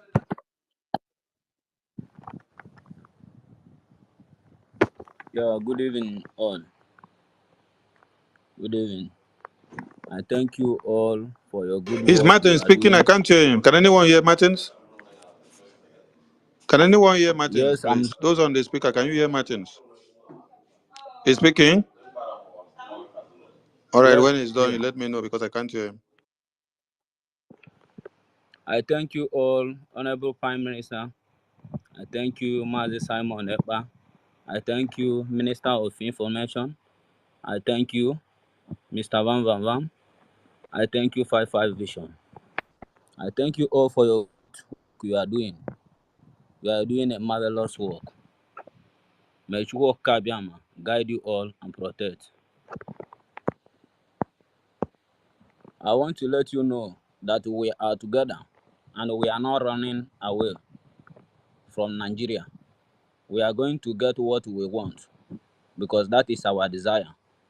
No matter how planned they are going to do, we are going to conquer because that is our time and we cannot go beyond that. We will still be there.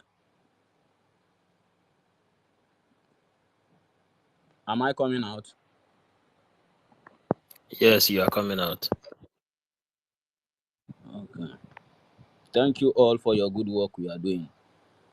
I want to let Biafra know that we have started fighting and we are not going back.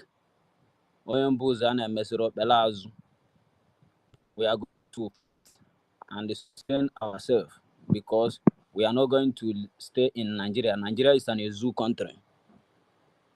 And we are not going to leave our children there. We are going to disintegrate Nigeria and separate ourselves inside Nigeria because Nigeria is not our home. And we are going to have our own place called home. That is an Biafra land. And that is the land of our ancestors. We are not afraid of Nigeria. And we are not going to be afraid of Nigeria. Thank you all for your good work we are doing. Thank you all, Biafra. All hail Biafra.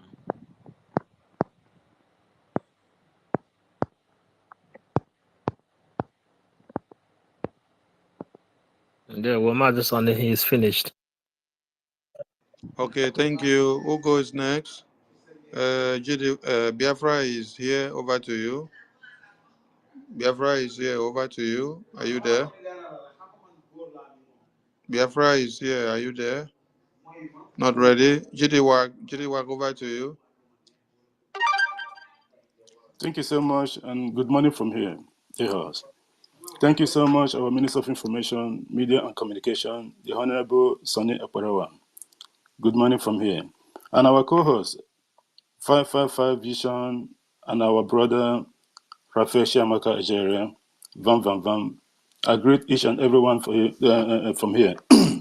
All protocol observed. Greetings to the House, all honorable members of the Cabinet of Republic Government in Exile, friends of Biafra, and the enemies of Biafra on this space. Thank you so much. I just have a little sleep. It's not even 4 hours. I finished my program of 5 hours or so. I woke up to see this space. Thank you so much, our minister, for bringing this up. The propaganda that the terrorist state of Nigeria is bringing, we all know that is coming. The prime minister have warned us a couple of weeks ago, I think a month ago or so. But at the end of the day, this propaganda will not even hold water because from get-go, it's all about Nigeria. That is what they weren't expecting. What is going on with the government of Biafra at the moment? That's what they kind of try to catch up, but it's not working as you can see, because the government of Biafra have done the damages already before these people even know it. There is no single office in the world at the moment that Nigeria is going to present a case that Biafra have not lodged a case already. According to the Prime Minister, we have more than 500 doses waiting for these people in any way that they got, even at the one in the AU Banjo Court. As stupid as Nigeria is, they went and thwarted that letter that already be fired. That's something, actually, that was a trap that the Prime Minister have set for Nigeria, and they fall on that. Because they knew they would have even better off just keep silent, because that's what the government was expecting. But the worst case scenario is for them to go and actually withdraw that letter. And what happened in terms? Remi Tinubu went and gave AU 1 billion naira of your money just to say thank you. And as stupid as they are, they thought that actually our liberation or restoration of independent state of Biafra lies with the AU court. It's not. It's just partly here we Kwakanozo. You know, the government is doing it legitimately to make sure that every nook and corner is covered, so that after the 2nd December declaration, there will be no excuses. So when anyone comes to defend Nigeria, the government of Biafra will be giving them evidences one after the other. Because of the time constraint, I will just make it a quick one. Guys, we all understand that the Biafra Liberation Army, all Biafra Defense Forces, they are fighting to defend the motherland. Unlike those people that are serving Nigeria, they don't know what they are fighting for. Every single soldier, you will see a lot of videos making around the social media. They are complaining. There was even one couple of months ago that he said that his transport is 70,000, 50,000. And then the transport for his salary is 50,000. Then the transport, 30,000 going or something, 30,000. He will spend even more than that. He decided, you know what, he's not going home. This is the situation actually that is happening. The other time is one that have soup with, I don't know which kind of, whether semovita or something, or semolina. There's nothing. The soup is just like water. This is what they are feeding them. It's always bad because they don't know what they are fighting for. Always you heard from the Musa and his colleagues that the Nigerian soldiers have low morale because they don't know what they are fighting for. What are they defending? What are they fighting for? They are not, the Fulanis are not indigenous. And what are you defending? Nigeria is not a country. It's a contraption. It's a company that was turned into a country. It's a fraud from get-go. Unlike the Biafra Defense Forces, they know what they are fighting for. These are volunteer armies, just like what we are doing here. They are volunteer armies. They understand. They are defending the motherland. This is the difference. And that's why they are fighting viciously to make sure that every invader in our land is get kicked out. For those that are still waiting for one Nigeria to come back, let me give you this shocking news. In April early this year, the International Monetary Fund forecasted Nigeria economy to grow 3.3%. Guess what? Just in July alone, they downgraded it to 3.1%. Hold and below. Now, just last week, in this October, they downgraded again to 2.9. Nigeria is going down the drain if you are not aware of it. Your so-called economy, the government of Biafra activities have, because why they are saying that, they say because of the low production of the crude, because the Biafra government have blocked every avenue that these people are getting this money from the natural resources from our land and continue to subjugate our people and in turns as well cause a lot of chaos through terrorism, kidnapping, and what have you. Nigeria is going down. Our Prime Minister words stand. He is going to end the Usman Danfodio legacy. And when you heard about Usman Danfodio, you would think that this man invented 8 wonders of the world or something. It's all about conquest, and colonization. The Prime Minister is here to end it, and it will start from the 2nd of December 2024. Thank you guys so much. I don't want to take too much of time. All protocol observed, and I greet everyone, all honorable cabinet ministers of the government, Republic government in exile, and that of the de facto, and everyone else that is supporting our cause. Please, don't forget these 4 things. The IOU loan is still there. The town hall meetings of the Prime Minister is still there. The Biafra Liberation Tax is there. And as well, the raffle draw.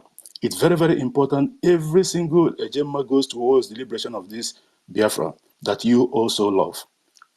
Do the needful and let us, the government, get us Biafra. And I thank every one of the cabinet members here that voted in regards. This is, again, in protection of the Biafran people, because this government agenda is Biafra people first.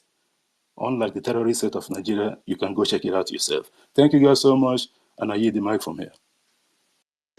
Thank you, Judy Wag.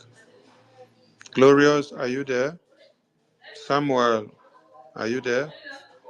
Biafra is here. Are you there? Yes, I am. Samuel Good Avukara, are you evening. there? Yes, I am. Good evening. Samuel Avukara, are you there? Is he speaking? Can anyone hear him? I I can't hear am. him. I am. Good evening. Can 555, anybody can you hear me? hear Samuel? He's speaking, our minister. Okay, all right. Yeah, good evening, everyone. And good afternoon, good morning from this side of this time zone from this side. I want to use the opportunity to say thank you to both our able honorables, the Prime Minister and Biafra Worldwide, because I believe this journey has never been easy for us all, and I'm very happy for the teachings and the education Mazin and Kanu gave to everybody.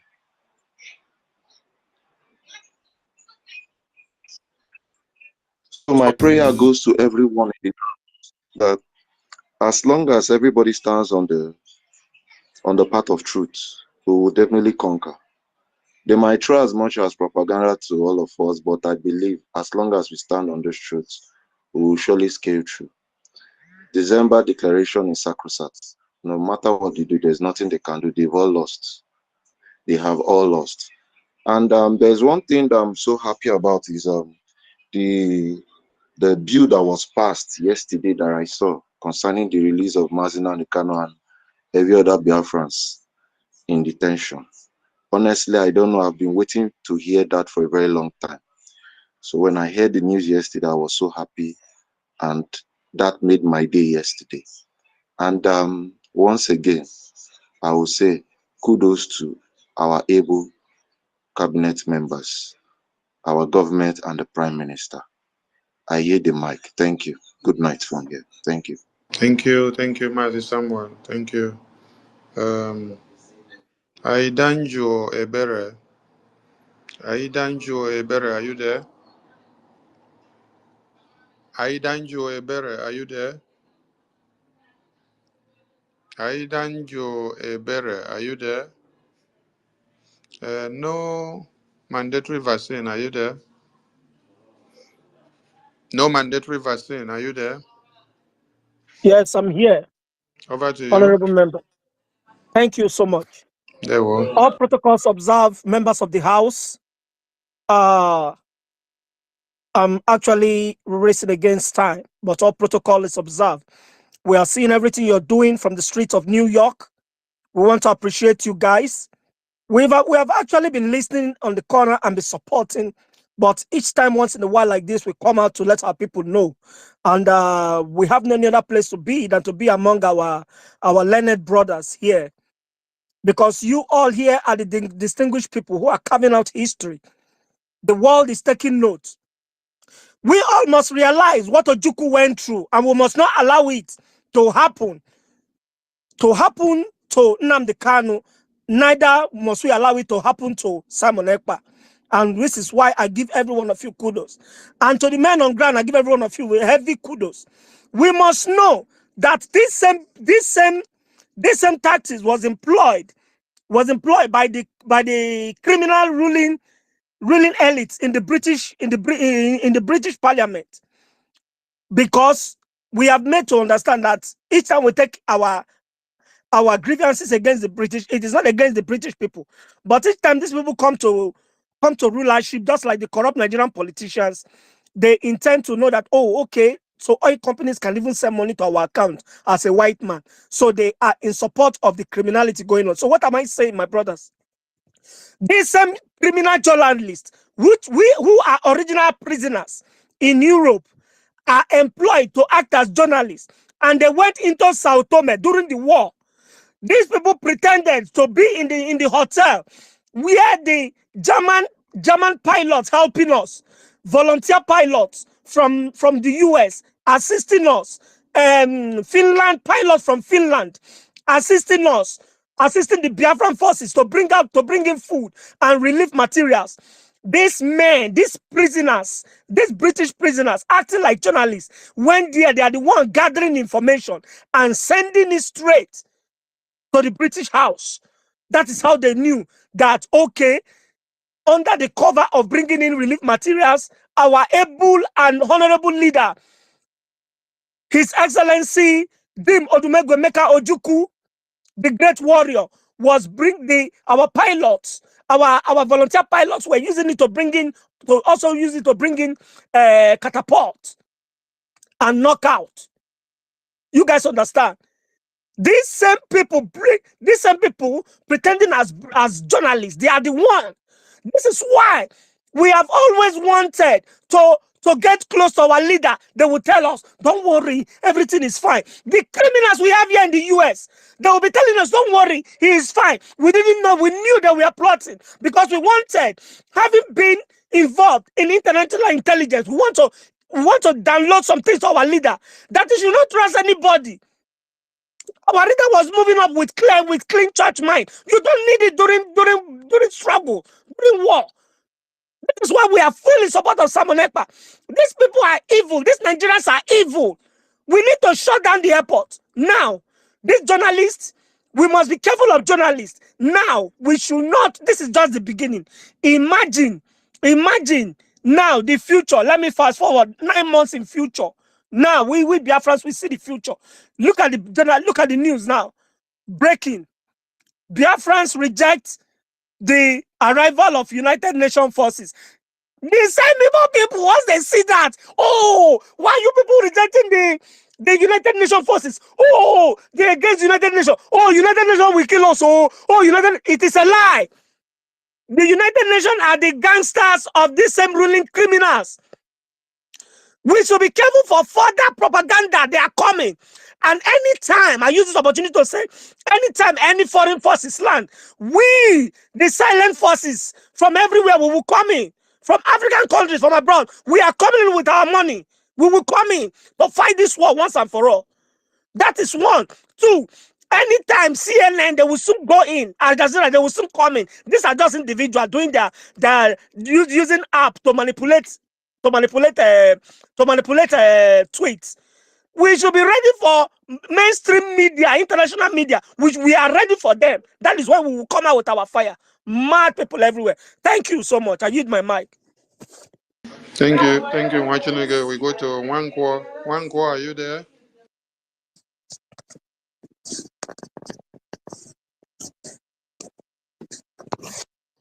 Wankwo, are you there? Wankwo. Why is it Simon Ekpa? Are you there? Why is it Simon Ekpa? Are you there? Yes, my Honorable Minister of Information, I'm here. Over to you, sir. Yeah. Good evening, Biafrans, and good evening to our Honorable Prime Minister, Master Simon Ekpa. I greet everybody who is on this space, and I thank our honorable members for their good works, for their steadfastness, for believing in our Prime Minister, and for standing with him, and for working as a team.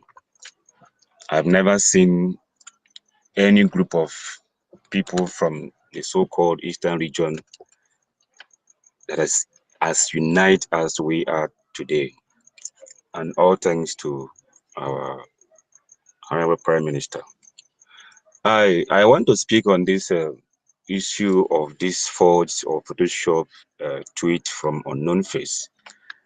I will want to appeal to Biafrans to look at it as a blessing. And instead of insulting or abusing our sister Ngozi Okonjo-Iweala, we should see the positive side of that tweet. And we should see the kind of caliber of people that are following her. And the number of people that have viewed that her comment. I would like to suggest that we should tune down the way we talk, the way we talk about her using abusive words. Because for me, she have really helped this struggle to move forward in disguise.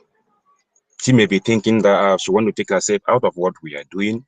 She's going to let herself, she's not part of this thing we are doing, but not knowing that our ancestors deliberately brought her out from her hiding place and exposed her to the whole universe. And all the comments I think, is favoring this course. And I also want to wish to suggest to the government of Biafra that her response should be framed, and the response of our Prime Minister should be framed and keep in our museum. We should never forget about this comment from her, our sister Ngozi Konjishwa. We should use, in fact, in our schools, in history schools, it should be one of the things that we should be in our minds, or in our future kids or our kids. You know, and again, that video of that young man that make that video of sit at home, please, I want to also suggest to Biafra that we should save that video, because for me, that video also contributed positively. And the response of our Prime Minister a day before that sit at home. Please, we should take note of all these things and document it for future purposes. For me, that human being that make that video, thinking that he's going to use that video to destroy what we are doing, have actually helped what we are doing. That sit at home recorded the best sit at home ever. Everyone is talking about that sit at home. And for me, I see it in that angle of whatever you can do to get Biafra, do it. And for them that make the video thinking they want to bring what we are doing down, not knowing that they're hurting us. So, like we always say, that we hear more. So there are spirits who is also fighting with us, bringing this kind of people out to speak up, to do one or two things in order to undermine what we are doing. But at the end of it all, it turned out to be positive. It turned out to be, good for the cause or for the struggle. So while throwing away those bad things and those people that brought those bad things, we should also take those good things that those bad things generated from and move on with it. So I also appeal to our fighters, even if they see that man that make that video, please, we should preserve him and use him for lesson in future. During this period, this is what happened, and person like this, someone like this, make this comment, and look at what happened at the end of the comment and the whole thing. So I don't know how to speak much, but this is just my own opinion. And I think every one of you, I think Biafrans, we know the truth. And also, I want to remind our brothers that they should check every information from our Prime Minister handle. Our Prime Minister, even if you screenshot it, you will see follow and subscribe. These are the qualities we should look out for when someone make a Photoshop of a thing. We should look out for that subscription thing on the top, even if you screenshot or screen grab our Prime Minister handle. You will notice that there's always a follow up or follow our Prime Minister if you're not following him, or subscribe if you have not subscribed. So it's very easy for us to know the truth from the lies. Without our Prime Minister coming to debunk this Twitter is not from me. Though I love the way he handled it. He never responded when this whole thing was going up and down. But the one that capture everybody's mind is from this our sister, Ngozi Okonjo-Iweala. And that response, that comment has helped us. For me, I am very, very happy that she made a comment. She made that comment, even though the comment was in a negative way that many of us are not happy about. For me, I see the positive aspect of it. And the positive aspect of it is the number of views that have viewed that her comment and how the world will regard her now. I'm very happy about that. And I'm sure she's not happy with herself.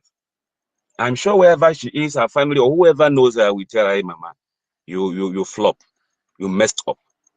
All along, you've not responded. All along, you've not said anything about these people agitating. You paid deaf ear of everything that is happening. And just because of your name that didn't mention, then you spring up, you came out from your home and to defend yourself. And forget about every one of us who have been crying, shouting, like what they are doing to us, what this government, Nigerian terrorist government, Islamic government is doing to us. It's not fair to us. This our sister hardened her mind. This is an defense. So, and again, we should also prepare for 2nd December, because that is when the real propaganda will come. Because many of them believe that 2nd December everything about Biafra will be concluded and there will not be Nigerian present in Biafra land again. Let us not forget that our Prime Minister have reminded us or ahead of time that the whole thing will not end on that 2nd December, because that is another propaganda that will come again. They will say, I promised to get us Biafra on the 2nd December, and after the 2nd December, Nigerian militaries and police are still there. Our Prime Minister have made it known to us that that is when the real war will start. That is when the diplomatic tussle will start. And this fight can take us many years, not one day, not 2 days, not one year. So we should also guide ourselves about that, because many will also fall on the wayside. Many of us shouting, I love Simon Ekpa, hey, this and that. Many of us will fall on the roadside. And I pray that none of us should, because our Prime Minister have warned us ahead of time. Before these propagandas started coming, he warned us that we should prepare. Thank you for this opportunity. Thank you, everyone. God bless us all. Thank you, Wachaneke. Nwankwo, are you there? Nwankwo, are you there? All right. We want to say a very big thank you to all Biafrans that have keyed into this emergency media press brief from the BRGIE media team. And please, don't take anything the Prime Minister says for granted, because we mean business. We are not here for play and we are not here for jokes. Like we said, everything that will be happening, be it propaganda, be it blackmail, be it slander, be it impersonation, be it the Islamization of Nigeria at this very time, it is going to work to the best interest of the Biafran government. Yes, Biafran people will have the checkup card that will win the game. Because as at now, we have set one Nigeria on a suicidal slide. We are waiting for the time bomb to explode, and anything now that is contributing a factor for that bomb to explode in time, that thing is highly welcome. So the Islamization bill from the House of Assembly, they should push it for second reading. Yes, they should push it for third reading. They should confirm it from House of Assembly. They should push it to the Senate. Senate, when it gets there, tell Akpabio should not sit on it and try to downplay it like a Kalu did. Kalu should listen to the voice of the ancestors of Biafra. It's not every time he want to use his political correctness to stop some things. He should understand that God put him there for a purpose. When he sees that there is an easy way for him to allow one Nigeria terrorist to show everybody shege so that they will understand what we have been saying, he should stand down and then allow it to happen. When it gets to Akpabio should also do the same and then learn a lesson. Yes, you must learn a lesson from your mistakes. Yes. Allow these terrorists to show those in the far north and in the Afonja regions what they have not believed, the reason why they kidnapped Mazen Nnamdi Kanu, the reason why we have been fighting the terrorists, the reason why Biafrans have been disappeared from Biafra land and taken over to the northern part to keep as sex slaves and to keep us their own puppet. The reasons why we are fighting today is because of this Islamic jihad, which they wanted to come and take everybody and force everybody into what we don't want to be. So, if we see that coming out in full force in one Nigeria so that it will help us to destroy Nigeria tomorrow, we welcome it. So please, somebody should send message to Kalu. Somebody should send message to our Kalu in the House of Reps, that is the speaker. Tell him that when he goes back to the house again, he should tell them to revisit that bill. Yes, they should Islamize Nigeria so that all their eyes will open, so that all of them inside that Senate and the House of Assembly, they will start running back to the east to understand that it is only Biafra that is their savior. They will now understand the reason why they must fight to release Mazen Nnamdi Kanu. That is when somebody like Akonji Iweala will understand that the people that kidnapped her mother was the terrorists.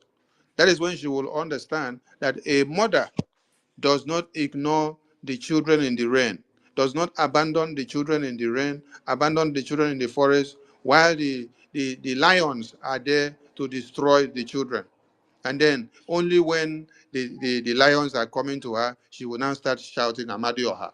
No, you're shouting Amadioha when the lions are coming to you as the mother alone. But you did not shout Amadioha when you saw that your own children, which you carry in your womb for good 9 months, were at the mercy of terrorists. So what is the point of you bringing children to this world if you cannot take responsibility of them, if you cannot defend them, if you cannot stand in for them? How can a mother be watching and seeing the dead bodies of babies, children of 3-4 years, children that knows nothing, pregnant women that carry baby in their womb, and then they will just capture them and then slaughter them into pieces, remove the unbirthed baby in the womb, cut the body into pieces. You call yourself a mother, you call yourself a conjuela, and then you see all this, you ignore because it's not you, it's not your name. Today that you see your name, you just came to only speak of your name. You did not even come to speak that you are of the know about the Biafran cause, that you have been seeing the slaughter and the massacre. No, it's all about Nigeria. It's all about protecting the interests of Nigeria so that they will not demote you, they will not remove you where you are. So you only come to defend your name because your name is for Nigeria. Abi? I salute all Biafrans. So if you are a mother, if you are a father, know and remember the reason why God put you there as a mother and as a father. God put you as a mother and as a father to be responsible to your children. You have to be their shield. You have to act like a mother hen. A mother hen will not watch and see an eagle come to pick her children and then will be clapping for them, or will now run away to go and hide, or will now just stand and say, okay, the eagle is not coming for me. He's only taking my children. No. What a mother hen will do is that she will struggle to fight with the eagle to see that that eagle does not take her children. In the case of Konji Iweala, she ignores everything and continues to wallow in money. Enjoy WTO Directorate Office. Then when they only call their name, oh, they have come to spoil my reputation. They have come to drag my name to the mud, so let me come and defend my name, but not to defend your children. It's a big shame. So like we said, everything that will be coming as propaganda will be working positively to this Biafran government. And today, with the nonsense that Ngozi has done to come and defend only her name and then ignore the dead bodies of our children, our babies, and women and men littered everywhere, it has brought Biafran cause and validated the Biafran government and the Prime Minister in a wider volume. Those that did not hear or know anything that were serving in the same offices with her as a WTO director, they have reasons to ask her now, what is it about this Biafra government that was stipulated in that post? What is it about this Simon Ekpa that replied to the post and then the post went extra miles? Tell us, explain to us.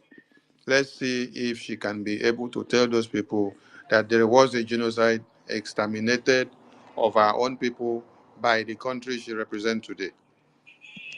And that after 50-something years and 60-something years, that same Islamization agenda is still at its peak again, and that they have come again with the same template, but with a different strategy of Uthman and Fudu to come and eliminate every one of them, and that as we speak today, they are planning to pass a bill and endorse to implement the Islamization agenda today. We salute all Biafrans. I don't know if my ministers are there. Minister Ajare or 555 Vision, are you there on the mic? Or have you entered the other room?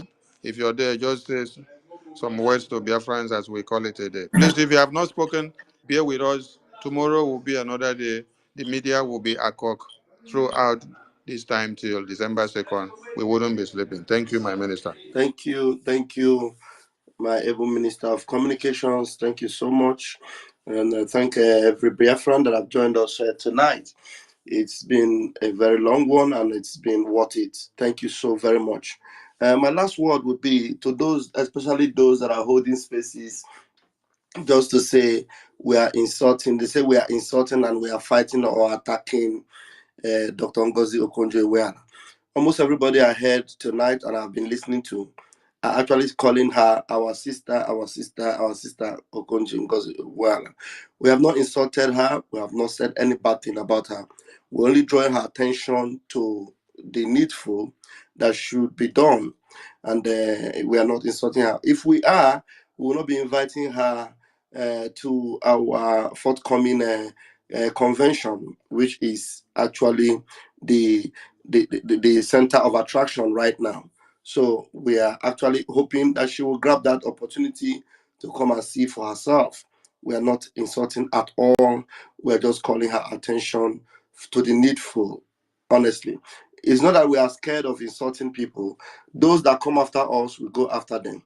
We are only saying that she is not has not spoken up, and she decided to speak only to defend herself instead of going to defend her people, which should be the most important aspect of it all. And I believe that those that are saying that we are insulting or fighting her, they will be surprised when because I know she's a very intelligent person and very wise man indeed. They'll be surprised to see her when she will eventually speak up again, that she'll be grateful that actually this good was done to her because it was for the interest of Biafra. Thank you very much, everyone. As I will yield my mic here, bless you all. 555 Vision, if you're there, please take it up. Thank you. Thank you, my Minister of Communication. Thank you, sir. Thank you, Wanchineke. 555 Vision, are you there? Okay, 555 is not there, so we salute you all and we call it a day here. Airborne to the Biafran government, airborne to the Biafran Defense Forces.